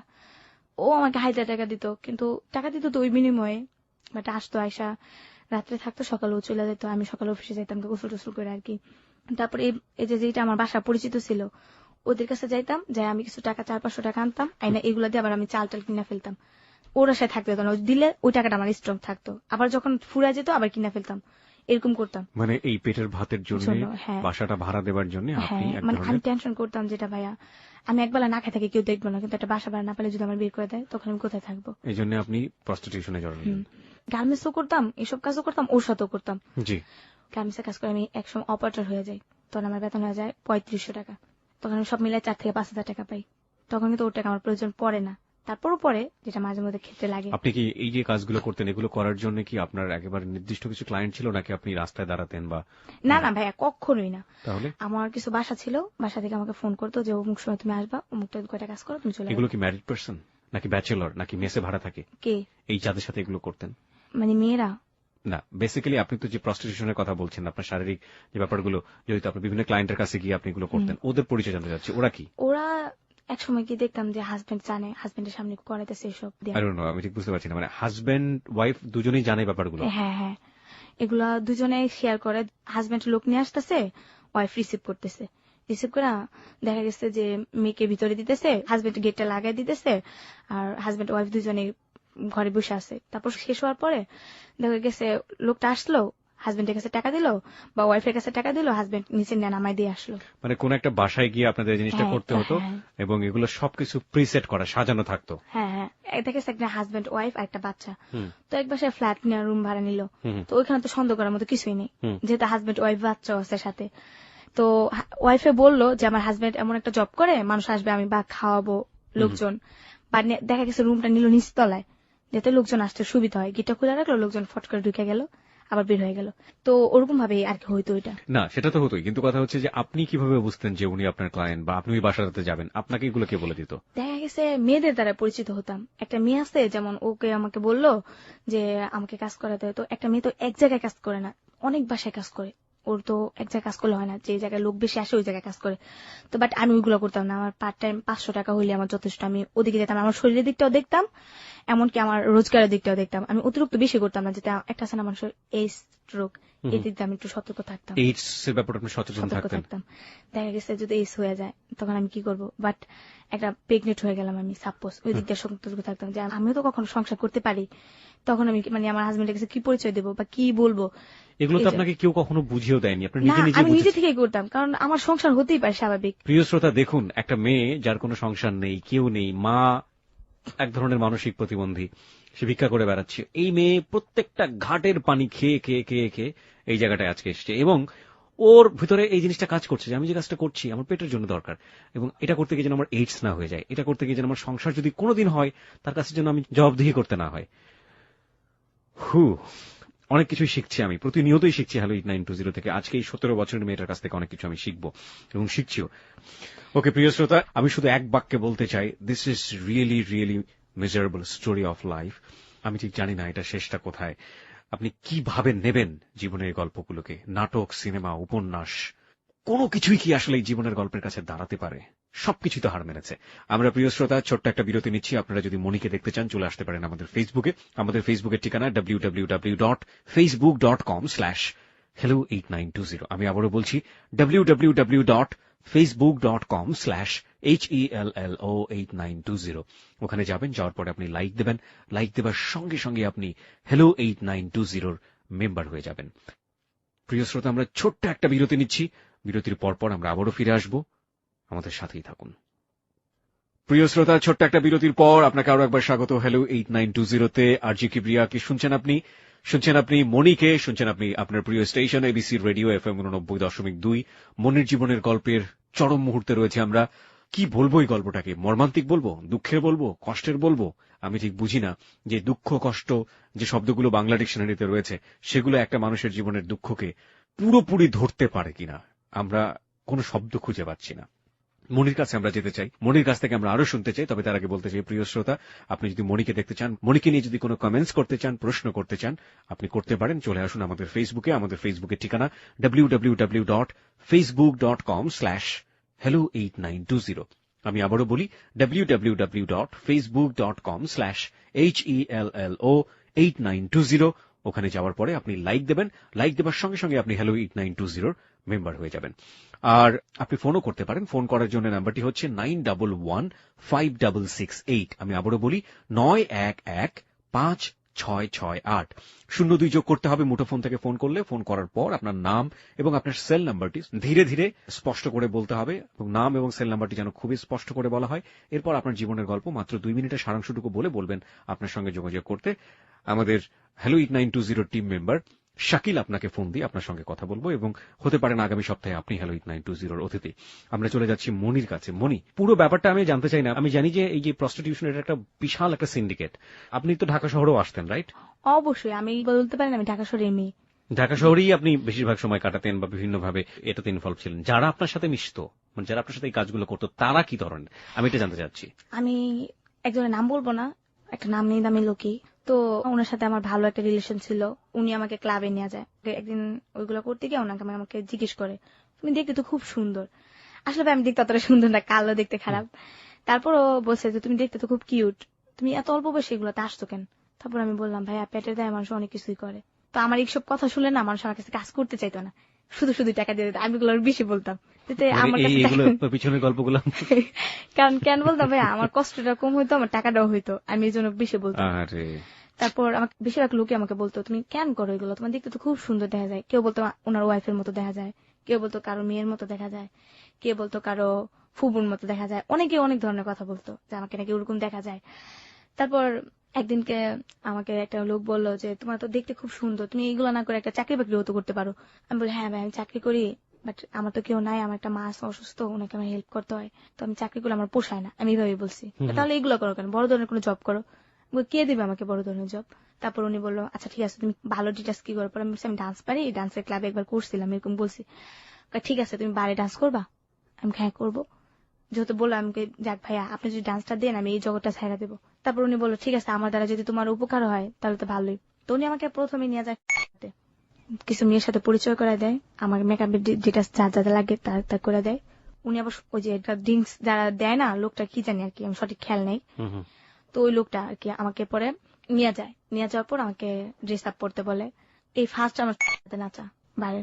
তারপর নাচলাম, তখন বলে ড্রেস আপ খুলতে, যেটাকে বলে নেকেট পোশাক। লোকরা এখানে বিয়ার খাচ্ছে, খাওয়া দাওয়া করতেছে। খুবই হাই সোসাইটির হ্যাঁ, খুব হাই সোসাইটি। এখানে বলতে পারেন একবার কালো আমি, তারপর সবাই ফর্সা। আর আমাকে কি করছে জানি না, আমার মেকআপের পরে আমার ফেসটাই অন্যরকম দেখা যায়। সবাই বলে নাকি আমি অনেক সুন্দর দেখতে। তারপর আমাকে কি করে, যেটা পুরো শরীরে মেকআপ করতে হয় আমাকে, পুরো শরীরে আউট ড্রেস আপ করতে হয়। সবাই আমাকে চয়েস করে, কোনো মেয়ে কাছে আসতে পারে না, আমাকে অনেকে কাছে নেয়। তো এখানে আমি এক চান্স আমি প্রথমেই বকশিস পাই আপনার 18,000 টাকা। এই প্রথম, জীবনের প্রথম। কত সালে এটা? 18,000, এই তো 2011 দিকে মনে হয়। প্রিয় শ্রোতা, 2011 ঘটনা। যে হোটেলটির নাম এখানে ব্যবহার করা হচ্ছে ঢাকা শহরের 5 স্টার হোটেল, এবং আমরা হোটেলের নামটি এখানে মিউট করে দিয়েছি আমাদের প্রয়োজনের স্বার্থে, আমাদের অনুষ্ঠানের স্বার্থে, এথিক্সের জায়গা থেকে যায় না। আপনারা নিশ্চয়ই জানেন যে কোন ধরনের হোটেলগুলোতে ধরনের ঘটনা ঘটতে পারে। মেগা 5 স্টার হোটেল আমরা বলতে পারি। আমরা হোটেলের নামটা এখানে মিউট করে দিচ্ছি। বাট এই 2011 সাল খুব বেশি দূরে না, এবং সেখানে এই মেয়েটি গিয়েছে কোন একটা ক্লায়েন্টের প্রেক্ষাপটে। সেখানে গিয়ে সে নেকেট ডান্স করছে, এবং নেকেট ডান্স করার পরে সে জীবনে প্রথম 18,000 টাকার মুখ দেখলো। যে মেয়েটি 500 টাকার জন্য নিজের শরীরটি বিকিয়ে দিতে বাধ্য হয়। তারপর তো লোকটা আমাকে 18,000 টাকা দেয়। লোকটা আমাকে খুব লাইক করে, দেখে আমাকে খুব খাবার দাবার দিতে, কোল্ড ড্রিঙ্কস এগুলো যেগুলো জীবনে খাইও নাই ওগুলা খাওয়াইছে। প্রথম ড্রিঙ্কস করি, যেটা সত্য কথা, আমি খাইতে চাই না, খাইতেই হবে, কারণ ডান্স করতে আসতো। কিসের জীবন, কিসের কি। লোকটা ঢাকায় ভাষা কথা বলে, তোকে খাও তুমি, সমস্যা নেই, তোমার কিছু হবে না। তো আমি এতটাই খাই ফেলি, একবারে মাথা ঘুরাতে থাকে, ওইখানে ফিট হয়ে যায়। আমি আমাকে একটা রুমে নিয়ে যায়, রুমে নিয়ে আমাকে হুশ করানো হয়। সবাই বলে এগুলো খাইতে পারো না, খাও কেন? আমাকে জোর করছে, আমি খাইছি, জীবনে খাইনি, খাইছি। আমি আবার সবসময় সত্য কথা বলি। যাক, ওই টাকাগুলো পাই আমার আর এইসবের দিকে মনেই নেই। আমার এখন ইচ্ছা আমি ডান্স করবো, টাকা কামাবো দুই হাতে। মানে এত টাকা যেহেতু পেয়েছি, ডান্সে করব। হ্যাঁ, আমি আর এইসবের দিকে যাবো না, শুধু শুধু কষ্ট করি, মানে মনটাই অন্যদিকে চলে গেছে। তারপর কি করলাম, এই 18,000 টাকা পেয়া প্রথম চান্সে আমি ঘরে খাট কিনলাম, কিছু করে জিনিসপত্র কিনলাম, আমার আম্মুকে নিয়ে আসলাম, আম্মুর ড্রেস আপ কিনলাম, আম্মুর গেট আপটা অন্যরকম করে দিলাম আমি। আম্মুর গেটআপ অন্যরকম করলেন মানে আম্মুর কি পরে থাকতো আর আপনি কি পড়ালেন? আমার আম্মু কিন্তু আবার একটা কথা বলা হয়নি, আমার আম্মু কিন্তু হাতে সেলাই সবকিছু, মানে আমার ছেলের কামিজ কিন্তু হাতে সেলাই দিত। আচ্ছা, দেখা গেছে ওই যে দর্জি দোকানে কাপড় ইয়ে করতেন আগে, কিন্তু আমরা যখন বিক্রি করে খাইতাম তখন কিন্তু আমার আম্মু দর্জি দোকানে আপনার কাপড় টুকরা কাপড় ফালাই দিত না, এগুলা দিয়ে আমার আম্মু সেলাই সেলাই আমাকে জামা বানাই দিত, বড় আচ্ছা। বড় টুকরা কাপড় তো দিয়ে। আপনার আম্মু এগুলোই পরে থাকতো? হ্যাঁ, এগুলাই পরে থাকতো। তারপর আমি আমার আম্মুর গেটআপটা অন্যরকম করে দিলাম, আমার আম্মুকে ড্রেস আপ সবকিছু প্রায় 10,000 টাকার ভিতরে সবকিছু ম্যানেজ করলাম। হুম, তারপর এখানে আরেকটা সমস্যা হয়ে গেছে, এখানে বাড়িওয়ালাকে বলছি আমার হাজবেন্ড আছে, জি। আমার হাজবেন্ডেরও তো বলছে আমার আম্মু আছে, আর আম্মুরও তো বলে নাই যে আমার হাজবেন্ড আছে। তো এখন আমার সমস্যা, আম্মুরও তো নিয়ে আসছি, আমার হাজবেন্ড তো আসতে যাচ্ছে, কি করি? লোকটা আমাকে উপকার করছে, তো আমি শাহিন। লোকটাকে তো আমি তো আর ওনাকে ফেলে দিতে পারি না। তারপর আমি কি করলাম, এক সময় যেটা হলো, আম্মু আমার সাথে ঝগড়া করে চলে যায়। হুম, উনি কলপারে গেলে না, ভাইটা বাড়িতে, ভাই আপনি বলেন কি কি সহ্য করবে? ভাইটা বাড়িতে সবার জন্য সমান, উনি কলপারে গেলে 2 ঘন্টা 3 ঘন্টার ভিতরে নিচে আসে না। তখন আপনার আম্মা? হ্যাঁ, উনি আবার একটু বড় লোকের মতো নখ টোক পরিষ্কার করে, এখনো কিন্তু ব্রু ফ্লাগ করে, ভিক্ষে করছে তারপর কিন্তু ব্রু ফ্লাগ করছে। মাইন্ড করতে পারে না আপনি? No, আমি মাইন্ড করছি না, আমি আসলে ঘটনাটাকে অন্যভাবে দেখার চেষ্টা করছি। প্রত্যেকটা মানুষেরই তার ব্যক্তিগত পছন্দ আছে। একজন ভিক্ষুক কেন ভ্রু প্লাগ করতে পারবেন না? তিনি, তার যদি সামর্থ্য থাকে তিনি করুক, কোনো সমস্যা নেই। কিন্তু ভাইয়া কিন্তু মানে আপনি যেভাবে বলছেন এই বলাটাকে আমার অদ্ভুত লাগছে যে একজন ঔপন্যাসিকের জীবনের গল্পে যদি এরকম ভাবে তিনি লেখা শুরু করতেন, তিনি কাঁদানোর চেষ্টা করতেন মানুষকে কোনো কোনো জায়গাতে, কিন্তু যার জীবনে ঘটে সেই যে মনি কিভাবে বলছে দেখুন, হাসতে হাসতে। আমার এই জিনিসটাই হচ্ছে হ্যালো ইট 920 আজকে চরম অভিজ্ঞতা। আমি অনেক মানুষকে এখানে পেয়েছি অতিথি হিসেবে, প্রত্যেককে আমি একেবারে স্যালুট করে রেসপেক্ট করে বলছি। আপনারা যখন কষ্টের কথা বলেছেন আপনারা হাউমাউ করে গেছেন, আপনারা যখন আনন্দের কথা বলেছেন আপনারা স্মাইলি ছিলেন, কিন্তু এই একটা মানুষকে আমি পেলাম যে একদম শুরু থেকে শেষ পর্যন্ত এগুলো আমার জীবনে ঘটেছে এবং this is my story, smiley ফেসে। এবং যারা শুনছেন আমি জানি তাদের বুকটা দুমড়ে মুচড়ে যাচ্ছে। ওকে, হ্যাঁ, তারপর কি হয়, উনি তো নখ টোক পরিষ্কার করতে থাকে, ওনার নখগুলো আবার অনেক সুন্দর ভাইয়া, যেটা বলে উনি এই পার্সোনালি ভাবে পরিষ্কার, অনেক এমনি তো অনেক পরিষ্কার।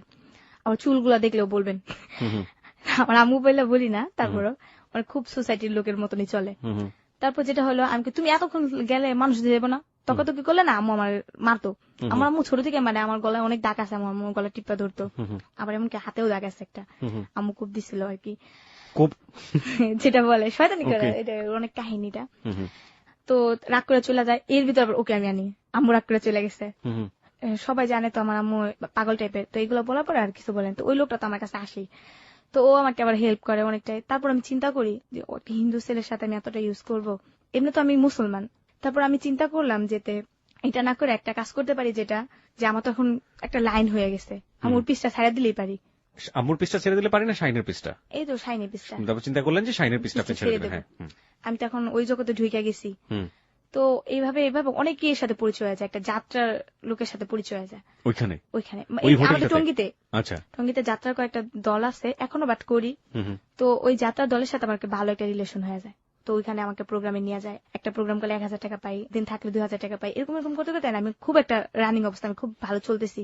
ওই যে আমার ভাই একদিন এক জায়গায় সমস্যায় পড়ে আমার কাছে ফোন করে, তখন আমি অতি ফাস্ট ফোন চালাই, তো আমাকে ফোন করে বলতেছে, মনি আমি এমন একটা সমস্যায় পড়ছি, আমাকে কিছু টাকা হেল্প করবি? দেখতেছে যে আমি গেট আপে অন্যরকম হয়ে গেছি, আমি ভালো ড্রেস পরতেছি, ভালো খাইতেছি, ভালো চলতেছি, টঙ্গিতে যাইতেছি। এর ভিতরে অনেক কাহিনী ভাইয়া বলি নাই, যেটা সময়ের অভাবে বলতে পারি নাই। আমার মামাতো ভাই বিয়ে করে, তখন আমি খারাপ জগতে ছিলাম ভাইয়া, পিছিয়ে যাচ্ছি একটু। আমার মামাতো ভাই বিয়ে করার সময় ভাইয়া, বিয়ে বাড়ির একটা অনুষ্ঠান হয় না, তখন আমি সারাদিন না খাইছিলাম ভাইয়া। মামি আমাকে বলে যে কালকে তোর মামাতো ভাইয়ের বিয়ে, তুই যাইস।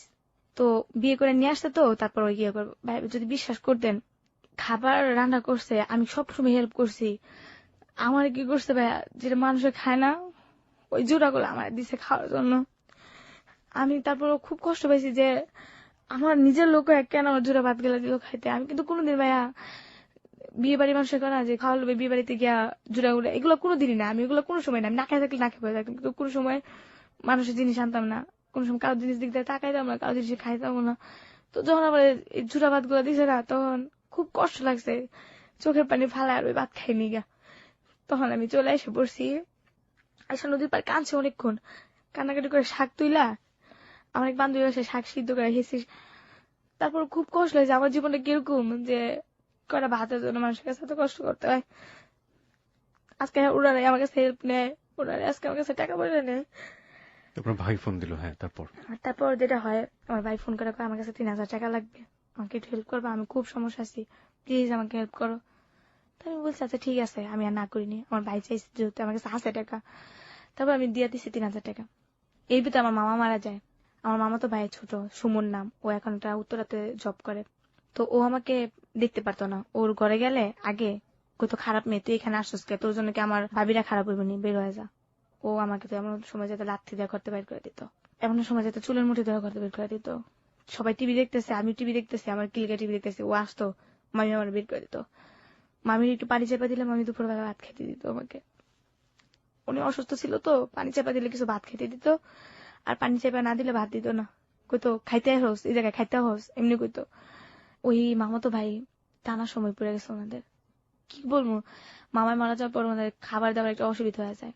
ভাই একলা সংসার চালাতে পারে না, 6,000 টাকা রুম ভাড়াতে ওরা চলে না, খাবার দাবার না, মামি কান্নাকাটি করে, মামি চা খাইতে পারে না ঠিক মতো। আমি যাইতাম প্রায়, মামায় মারা যাওয়ার পরে যাই। তখন আমি কি করলাম, ওনাদের হেল্প করি। যখন যাই 200 300, এখনো 500 600 700 1000, কালকেও দিয়ে আসছি টাকা। যখনই যায় ওনাদের চাইল না থাকলে আমি চাইল কিনা দিই। আমার মামা তো বাইরে যেটা বিয়ে বাড়িতে আমার খাইতে দেয় নেই, ওর একটা বাচ্চা হয়েছে 3 বছর বয়স, ঠান্ডা, নিউমোনিয়ার কাছাকাছি গেছে, টাকা পয়সা নেই, কেমনি কি করবো।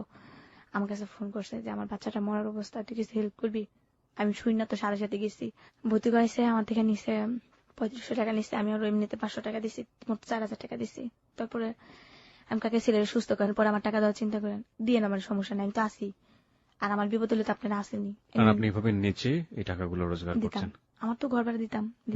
আম্মুর তো এইভাবে রাখা যায় না, হেল্প করতেছে ওদের। ওই দুলাভাইয়ের কথা আপনি বলি নাই, যেটা দুলাভাই ভাগ্নি, ওদের বাসায় রাত্রে থাকতাম। ও আমাকে বলছিল একদিন ছোট থাকতে, 10টা টাকা দেবো, 2টা দিতে দিবি, একটা ডাইরেক্ট ভাই এইভাবে বলছে। আমি কতগুলো বলছি আপনার কাছে, আবার বিশ্বাস করে না, আমি নাকি খারাপ দেখে এগুলো বলি। কোন দুলাভাই এটা? ওই যে আমার ভাগ্নির কথা বললাম না, ভাইয়া টাকা দেয় ওদেরকে, হ্যাঁ, হ্যাঁ, ওর বাপ। এরকম ভাবে বলছে আপনাকে 10টা টাকা দিব, 2টাই দিতে দিবি, এগুলো বলছে ভাইয়া।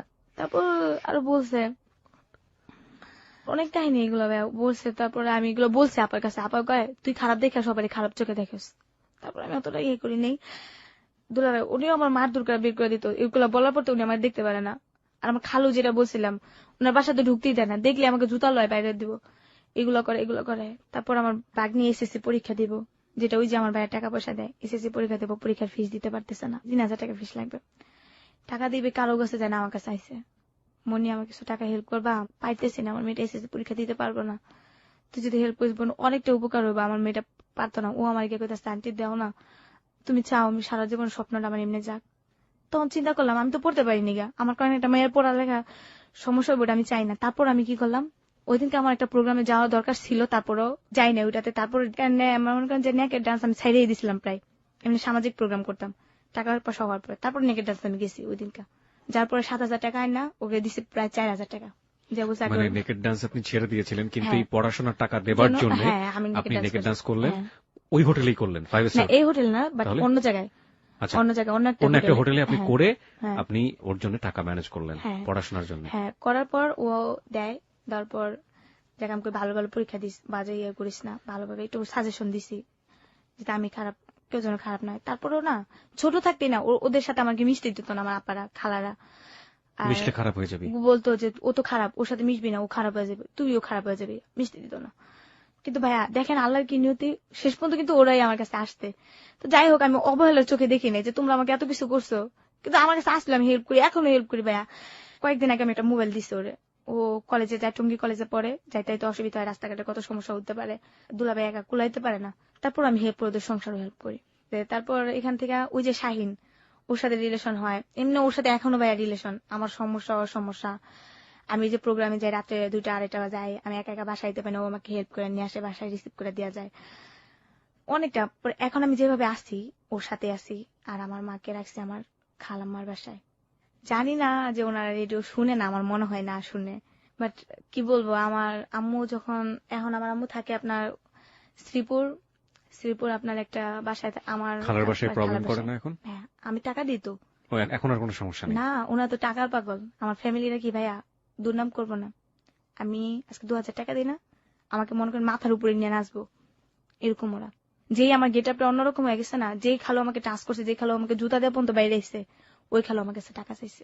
আর এবার রোজার ঈদে কি বলে জানেন, তোরা কি ফেতরা ফুতরা দিবি না আমাদের, এমনি বলে। আমি ছি, এভাবে বলেন কি? আপনি আমার কাছে টাকা চাইতে পারেন, কি এর ফেতরা কি? আপনি আমার খালু না? আমি আপনার মেয়ের সমান বয়সী, আপনি দেওয়ার আমার অধিকার আছে। দোয়া করবেন আল্লাহ পাক যেন আমার আপনি ভালো কবে রাখে। জানলেন যে যে ভদ্রলোকটাকে দেখলে আপনার মা চিল্লাচিল্লি করতো তিনি হ্যাঁ। আপনার বাবা? একদিনকে আমার আম্মু এক রাস্তার ভিতরে, ওইখানকার একটা লোক আমার আম্মুর মারধর করে। তখন আমি একটু ভালো, এই যে কিছুদিনকে আগে কথা, 2012 পরের দিক দিয়ে কথা, আমার আম্মুকে মারধর করে। মারধর বলতে কি, আমার আম্মুকে লাঠি দিয়ে একটা বাড়ি মারে আমাদের এলাকায়। তো তখন আমি একটা অন্যরকম ভাবে চলতাম, কারোর ভয় পেতাম না। আমার কথা আমি বুক, আগে কি করছি না করছি ওটা আলাদা সাবজেক্ট, ভিক্ষা করছি, এগুলো করছি, ছোট থাকতে করছি, এখন বড় হয়েছি, নিজের মতো নিজে চলি। তারপর আমার আম্মুকে একটা লোক গায়ে টাচ করছে, আমি গেছি, আমার আম্মুর মার থেকে লোকটা আইসে, কি হইছে? আপনার আমার আম্মা কি করছে? তোমার আম্মা এখানে দোকানে বসে রয়েছে, আমার মেয়ের মারছে দেখে আমি মারছি। আপনার মেয়ে আগে কি করছে? পরে আমার আম্মু বলতেছে আমার লাঠিতে পাড়া দিছে, আমি বলছি দেখে মেয়েরা আমার জুতা দিয়ে বেড়ে দেবো, একটু একটা নাবালিকা বাচ্চা আমার বলে জুতা দিয়ে বেড়ে দেবো, আমার আম্মু বলতেছে। পরে আমি কি করছি, আমি কই আপনি যে আমার আম্মুর গায়ে হাত তুলেন, যদি আমি আপনার গায়ে হাত তুলি আপনার মান সম্মানটা কোন জায়গায় চাইবো? লোকটাও একটু ভালো প্রভাবশালী। মানে তুমি আমার গায়ে হাত তুলবে মানে? আমি এখন আমি আপনার জুতা দিয়ে বেরোবো, আপনি কিছু করবেন? করেন আমার, আপনি আমার মায়ের গায়ে হাত তুলেন কে লেগে? পরে কইতাছে তোমার আম্মুর অন্যায় আসছিল। আমি আমার আম্মুর কি অন্যায় আসছিল? আপনার মেয়ে কি বলছে আগে সেটা বলেন। আপনার মেয়ের উচিত ছিল যে একটা বৃদ্ধ লোক, জানে এই এলাকা সবাই জানে যে আমার আম্মু পাগল, এই এলাকাটা আমগো এলাকা তো। তখন লোকটা বলে কি করবা তুমি, কি করবা? তোমার ইচ্ছা করলে এলাকা সারা করতে পারি। আমি করেন আপনি এলাকা সারা, আগের যুগ পান নেই। তারপর যখন এগুলো বলি, তো বলার পর আমাকে বলে ঠিক আছে তাহলে তুমি কি করবা করে দেখাও। আমি কি কিছু, তখন ওখানকার আমাকে একজন কমিশনার ছিল, আমার আম্মুকে আমাকে গায়ে টাচ করবো, আমাকে বাড়ি জুতা নিয়ে বাড়ি দেবো। তখন আমার খুব জি দুইটা যায়, আমার জুতা দিয়ে বাড়ি দেবো, লোকটা কত বড় সাহস। তারপর ওনাকে আমার আম্মুর কাছ থেকে ক্ষমা চাওয়া হয়, ক্ষমা চাওয়ার পরে মাপ চাই যাক ওইখানে গেছে। তারপর আমি আমার আম্মুকে বলি এখন আর তুমি জোয়ান না যে তোমার কথা মতো চলবো, এখন তুমি বুড়া হয়ে গেছো, এখন আমরা বড় হয়েছি, এখন আমাদের কথা মতো চলতে হবে, তোমার কথা মতো আমরা চলবো না। চলবো না কেন, তুমি আমার মা সাজেশন দিতেই পারো স্বাভাবিক, এখন আমরা যেভাবে বলবো ওইভাবে চলবা, চলো আমার সাথে। পরে আমার খালার সাথে দিয়ে এলাম। তো তখন আমার জন্ম নিবন্ধন একটা লাগবে, একটা জব পাইছি, কিন্তু এর ভিতরে আমি জানি না আমার বাপের নাম কি। তারপর আমি আমার আম্মুকে জিজ্ঞেস করলাম আম্মু আমার আব্বুকে, আম্মু আমাকে বলে না। আবার জিজ্ঞেস করি আম্মু আব্বুকে, তোমার আব্বু মারা গেছে, নাম বলো, নাম বলে না। তারপর আমার খালার কাছ থেকে শুনতে পারি আমার আব্বু এমন এমন। আমাকে যে লোকটার আম্মু এতদিন এত কিছু করছে এই লোকটাই সেই।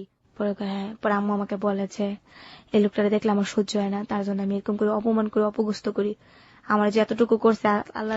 আপনার আব্বু আম্মুর এরকম কোন ছবি আছে আপনাদের কাছে, দেখেছেন কখনো? না, জন্মের পর থেকে তো আমি বাবার আদরই পাইনি, সেটা তো এখন আমরা কথা জানি, বলতে কিন্তু পারিনি। এটা জানার পরে এই লোকটার কাছে আপনি গিয়েছিলেন? না, যাওয়ার কোনো পরিস্থিতি নেই, কিভাবে যাব? এই লোকটা যদি কখনো ফিরে এসে আপনাকে বলে যে আমি আমার জীবনে বড় ভুল করেছি, আমি তোমাকে মেয়ের মতো মেনে নিতে চাই, তখন আপনি কি করবেন? কখনই না, কারণ না আমি এতটা বছর কষ্ট করছি, আমি জন্মের পর থেকে আমার আম্মু কষ্ট করছে, তখনই যদি তুমি মাইনা নিয়েও নেগা, আর এখন যে আমি আসছি এতটুকু জায়গায়, তখন কিন্তু কিছু জন্য নিবা। বাবার শব্দটা আপনার কাছে কেমন? একেবারে বিস্তে, আমি বাপ বলেন, খালু বলেন, কাকা বলেন, ভাই বলেন, এগুলো আমি শুনতে পাই না। যদি বলেন বন্ধু, মানি বন্ধু হিসাবে এটা হয়, ভাই বলেন মারপেটে ভাই, কাকা মামা, এগুলো শুনতে পাই না আমি, এগুলো একেবারে শুনতে পাই না ভাই। জানি না আপনাকে, আমি ছেলেদের ভিতরে এই কাকা মামা বাবা এগুলো আমি শুনতে পাই না, এগুলো আমার খুব কষ্ট লাগে। এগুলো শুনলেই না, কেউ যদি আমার বলে না আমার ভাই ডাকো, আমাকে মামা ডাকো, কাকা ডাকো, এগুলো আমি শুনতে পাই না। মানুষের, আমি প্রোগ্রামে গেলে অনেক সময় কাকা ডাকতে হয়, মামা ডাকতে হয়, যাতে খারাপ চোখের দিকে না তাকায়। আমি দেখছি যাদেরকে কাকা ডাকি না, ওরাই না বেশি দিকে চোখ দেয়, যে কোনো লোকে আমি দেখছি। বন্ধু মনে করে, ফ্রেমেন্ট মনে করে অতটা চোখ দেয় না, ভাই কাকা মামা যাই বলে ওরা দেহের দিকে চোখ দেয়, যেটাকে বলে। প্রিয় শ্রোতা, আমি বলছিলাম না যে আসলে ওর বলার ভিতরে না একদম খুব সাদা মাটা, একদম হেসে হেসে জীবনের সবচেয়ে কঠিন মুহূর্তগুলো বলে গেল। কিন্তু এই যে এই পার্টটা জিজ্ঞেস করলাম না, বাবা শব্দটা আপনার কাছে কেমন, এটুকুতে আমি ওকে জাজ করেছি। ও যেভাবে ঘৃণা ভরে দাঁত কিরমির করে শব্দগুলো উচ্চারণ করছিল, এই এতটুকু হচ্ছে মনি। মনি, এখন আপনি কি করেন, কিভাবে আপনার দিন চলে? এখন দিন চলে, বাট ডান্সই করি। মানে আপনাকে মাঝে মাঝে এই ধরনের কাজে আপনাকে বাধ্য হয়ে যেতে হয়? না, এখন করি না ভাইয়া, এখন একবারে এটা শপথ নিছি যে আমি এটা করব না, মানে খারাপ কোনো কাজ আপনি করবেন যাবো না। হ্যাঁ, শুধু ডান্স করে আপনি কত টাকা পান? হ্যাঁ পাই ভাইয়া, এটা একটা প্রোগ্রাম সিজন থাকে আপনার শীতের থেকে, আপনার দেখা গেছে এই যে কুরবানিদের থেকে শুরু হবে আপনার বৈশাখ মাস পর্যন্ত। এই ডান্সটা বিভিন্ন হোটেলে, হ্যাঁ, তারপরে হোটেল, বাইরে যাত্রাপালাতে, হ্যাঁ হ্যাঁ, তারপর বিয়ে বাড়ি অনুষ্ঠান, পূজার কন্ট্যাক্ট, সার্কাসে, কি ধরনের গানের সাথে ডান্স করেন? আমি বাট হিন্দি গানে না ডান্স করি, বিট যেগুলো। আপনাকে কেউ শিখিয়ে দিয়েছে নাকি আপনি নিজে না নিজে? ভাই, আমি যেটাকে বলেন প্রথম থেকে আমি বলছি যে আমি প্রথম শুতেই আমি ফার্স্ট ক্লাস পাইছি, তো আমাকে এই জগতে নামার পরে না কেউ কিছু শিখায় নাই। নিজে নিজে? মেকআপটা হ্যাঁ। মেকআপটা জাস্ট প্রথম যেটা আমাকে একটা মেয়ে দেখাই দিল, তারপর মেয়ে বলছে তোমাকে দেখা দিতে দিতে আমার সময় চলে যায়, তুমি একা একা করো, শিখো। তারপর আপনি নিজে নিজে তারপর শিখেছেন। আমি নিজে থেকে তার শিখলাম। মানে আপনার এই জীবনে এখন শাহিন ছেলেটা আছে, শাহিন ছেলেটাকে আপনি কি লাভ করেন না বন্ধু? অ্যাকচুয়ালি ভাইয়া কি বলবো আপনাকে, লাভ বলা যায় না, এমনকি ইয়েও বলা যায় না। মানে এক ধরনের বন্ধুত্ব আবার বন্ধুত্ব। প্রেমের সম্পর্ক।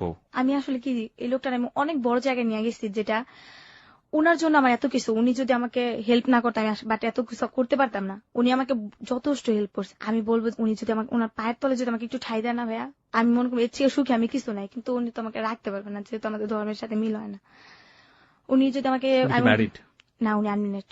উনি এখন আর ম্যারিড? ওকে। হ্যাঁ, আমি ওনাকে বলছিলাম মুসলমান হওয়ার জন্য, কিন্তু উনি বলছেন না, আমার পক্ষে সম্ভব না। আমার মা একজন স্ট্রোকের রুগী, আমার টাকাতে সংসার চলে না, বাট আমাকে সবাই লাইক করে, আমাকে সবাই ভয় পায়। তো আমি যদি এই কাজটা করে ফেলি কিভাবে হয়? ওর সাথে আমার রিলেশন প্রায় 4 বছর গড়ে গেছে। ওর যাবতীয় হেল্প আপনাকে করে যাচ্ছে। হ্যাঁ। এখন যে বাসটাতে আপনি থাকেন, আপনার মা জানে ব্যাপারটা এখন, শাহিন এবং আপনার ব্যাপারটা? না, শাহিনের ব্যাপারটা জানে এখনো জানে না? না। আর আম্মু জানে যে আমার বিয়ে হয়েছে। বিয়ে হয়েছে? হ্যাঁ। কার সাথে? কার সাথে হয়েছে বাট কথা বলতে চাই, আমি কথা বলাই না, বলি যে এখানে আছে ওইখানে আছে। কিন্তু আপনার কাজকর্মগুলো তো সে জানে। হ্যাঁ কত বছর যাবত জানে সে বিয়ে হয়েছে? জানে তো, 2 বছর ধরে জানে যে আমার বিয়ে হয়েছে। আমি জানাইছি কারণ আমার আম্মুকে তো না জানায় একটা একা একা থাকি, একটা মানে এবং সেই জন্য মা জানে যে আলটিমেটলি আপনি বিয়ে করেছেন, তার সাথে আছেন। হ্যাঁ। মার সাথে পরিচয় করে দিতে চান না কেন? এখানে মাকে হাইড করেন কিভাবে?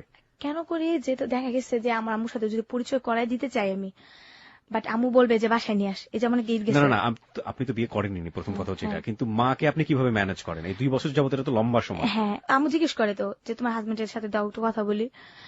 আম্মু উনি না আমার ফ্যামিলির দিকটা দেখতে চায় না, কেমন জানি করে। আমি একদিনকে নিয়ে যাবো, তোমার দেখাবো। তারা আম্মুকে জানে যে আপনি ডান্স করে টাকা পয়সাগুলো রোজগার করেন? হ্যাঁ জানে, আমি ডান্স করি আমি। আপনার আম্মুকে জানে আপনার জীবনের পাস্ট অতীতগুলো, আপনার এই ভয়াবহ অতীতগুলো? না, কিচ্ছু কখনো জানে না। আজকেই প্রথম আপনি সবার সামনে এই জিনিসগুলো ওপেন করলেন। আপনার ফ্যামিলি সবাই আপনাকে ঘেন্না করতো, জানতো, কিন্তু এই প্রথম ডিটেল আজকে সবকিছু আপনি ওপেন করলেন সবার কাছে। আর শাহিনের সাথে কখনো আপনার মার কথা হয়েছে? এর ভিতরে একটা মিস্টেক করে ফেলছে, একটা কথা বলি নাই। বলেন। যে একটা লোক আমাকে, একটা বান্ধবী, মেয়েটা মারা গেছে, নাম হচ্ছে নীলুফা, ওর সাথে আবার শাহিনের সাথে রিলেশন ছিল। ও আমাকে বলে একটা ছেলে আছে, 500 টাকা দিবে, যাবা? আমি তখন বস্তিতেই থাকি, তুমি বসে যাবো, না করিনি। 200 টাকার দরকার ছিল। যাওয়ার পর ও একজনের কথা বইলা আমার সাথে প্রায় 9-10 জন আমার সাথে ইউজ করার পর তখন এতটা মানে জোর জবস্ত করে, পিস্তল ঠেকায় আমার মাথায়, না করতে পারলে তোকে মেরে ফেলবে এই জায়গায়।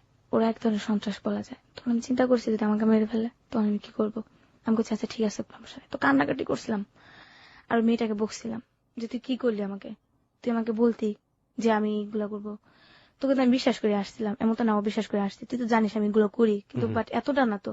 আমার উপরে ভাই আমার গাল বৈশাখী একটা ঝড় গেছে। তারপর শাইনের ব্যাপারটা জানি না, ওর কাছে আমি গোপন করছি। ওর কাছে কালার করার জন্য অনেকেই অনেক কথা বলছে ওর কাছে আমার ব্যাপারে, যে এই মেয়েটা খারাপ, এই মেয়েটা 12 জায়গায় কাজ করে, তুমি ওর সাথে রিলেশন রাখো না। এমনকি ওই মেয়েটাও বলছে নীলুফা। তারপর ও জানার পর আমাকে বলছে যে তুমি আমার কাছে এগুলো লুকাইছো কেন, আমাকে বললেই পারতা, আমি কিন্তু তোমাকে কিছু বলতাম না। আমি বলছি যে না, আপনার কাছে বলে নাই, এই জন্য তো যাই না ফেলছে, আর লুকায় কি লাভ। তো ও কি করছে, ও কয়েকটা বন্ধু বান্ধবের সাহায্য করছে, ভাই আমি ওরে পুলিশে ধরে তুমি, ও কিল লেগে এই মেয়েটার সাথে এরকম করলো শাহিনে।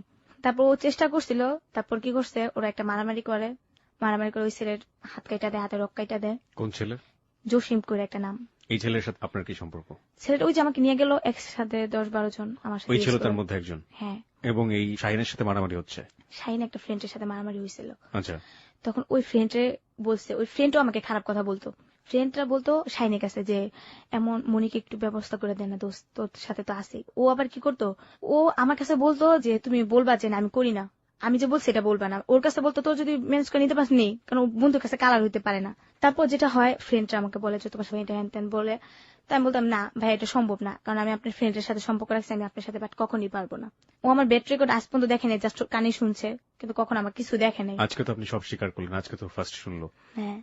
শোনার পরে যদি ও পারবে আপনাকে নরমাল ভাবে নিতে? হ্যাঁ, কারণ আমি ওই বিশ্বাসটা আমার ওর উপরে আছে, কারণ ও আমাকে খুব বিশ্বাস করে, খুব। ও আমাকে বলছে তোমার ডিটেলস যা কাহিনী আছে সব বলবা, আমি সব শুনবো। So this is the first time ও আপনার গল্পটা শুনছে। হ্যাঁ। শেষমেশ আমাদেরকে বলবেন যে আপনি ভবিষ্যৎ নিয়ে কি চিন্তা করেন? ভবিষ্যৎ আর কি আছে ভাইয়া, দেখা গেছে আম্মু আছে, আমি আছি। আমার আম্মুটা একটু ভালো করবো, একটু আগের মতো সচ্ছল করবো, যেন হাঁটা চলা করতে পারে। জানেন ভাই, একটা সত্য কথা বলতে কি, আমার আম্মু এখনো বলে তোমার কিচ্ছু করা লাগতো না, আমার একটু সুস্থ হই, আমি আবার জব করবো আগেরটা, আমি আবার ওদের সাথে রিলেশন করবো, কালেক্ট করবো নাম্বার, এমবিবিএস ডাক্তার, তো আমি নিজে একটা ফার্মেসি দেবো, দিয়া তোমার জব করা লাগতো না, তুমি বাসায় বসে বসে খাবা। আমার আম্মু এখনো বলে, আমাকে যেটা সাহস দেয়। তারপর আমি আম্মুরে বলি, মা ওইগুলো ভুইলা দাও, তুমি এখন বুড়া হয়ে গেছো, এগুলো মনে রেখে লাভ আছে? এমবিবিএস ডক্টরের মেয়ে, তার কি অবস্থা। আপনি এখন ভালো আছেন, আগের তুলনায় আপনি অনেক ভালো আছেন, রাইট? এতটাই ভালো ভাইয়া, যেটা ভাষায় প্রকাশ করা যায় না। আল্লাহ পাক আমার মনে হয় কপালটা লাকি রাখছে যে আমি সব দিক দিয়ে এখন, খাওয়া লওয়া, পোশাক টোশাক, সব দিক দিয়ে আমার মান সম্মান বলেন, হেল্প বলেন। আগে তো একজনের ঘরে গেলে বের করে দিছে, একজন খাইতে দিছে না, একটা ইয়ে করতে দিছে না। এখন আমার থেকে মানুষে চলে, বাট বলতে পারেন আমার ফ্যামিলিটা আমি চালাই, আমার পুরো ফ্যামিলিটা। যাই এবং হোক, এটা ডান্সের টাকা দিয়ে। ডান্সের টাকা দিয়ে। আপনি সবশেষে বলবেন যে হ্যালো 8920 তে আপনি কেন আসলেন? এটা আমি প্রথম থেকে যখন শুনি, ভাড়ে যাওয়ার পর একদিন শুনি, একেবারে অতি প্রথম এরিনার কাহিনী যেটা হয়, ওইখান থেকে শুরু করে প্রত্যেকটা গল্প আমি মিস করি না। শুনি, তারপর আমার মনে একটা আগ্রহ জাগে যে আমি এটা বলবো। আমার জীবনে তো কত ঘটনা ঘটছে। যখন আপনি বলতেন যে এখানে সব ধরনের গল্প বলা যায়, হতে পারে সেটা যে কোনো ধরনের, ভালোবাসা, লাভ স্টোরি, দুঃখের সবকিছু, তো আমি ভাবতাম তাহলে তো আমার গল্পটা ওনারা নিবে। কিন্তু আমি নাম্বারটা কখনই বুঝতাম না, আপনার ফোন নাম্বারটা কখনই বুঝতাম না, খুব স্পিডে বলি। কখনো নাম্বারটা এতটা স্পিডে বলতেন আমি বুঝতাম না। তারপর যেটা হয়, আমি টাচ মোবাইল নিই, টাচ মোবাইল নেওয়ার পরে এটা অনলাইন থেকে নামাই, ওই শাহিনের সাহায্যে নামাই, ওর থেকে ধীরে ধীরে ধীরে ধীরে আপনার নাম্বারটা শুনি, শোনার পর ফোন করি, বাট ফোন ঢুকে না। কতদিন আগে আপনি আমাদের এখানে ফোন করেছিলেন? প্রায় আপনার শিমুলাপার কাহিনী হলো না, মানে আপনি মাস বলতে পারেন, কয় মাস আগে?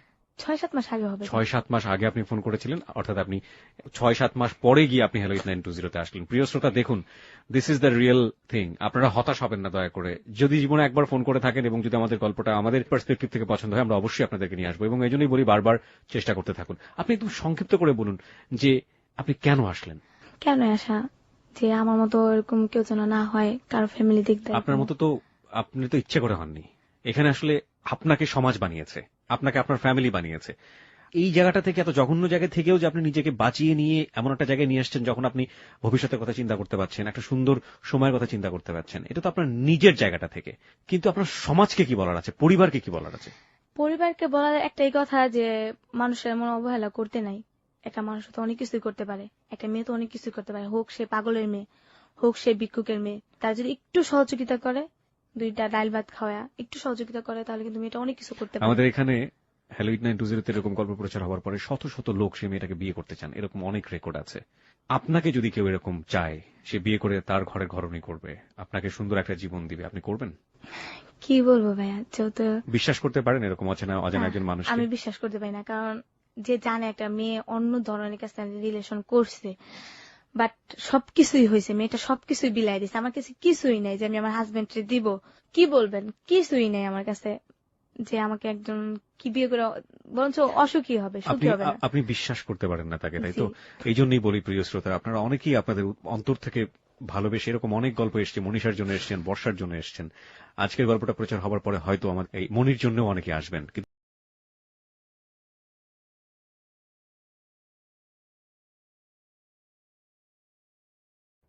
আপনাদের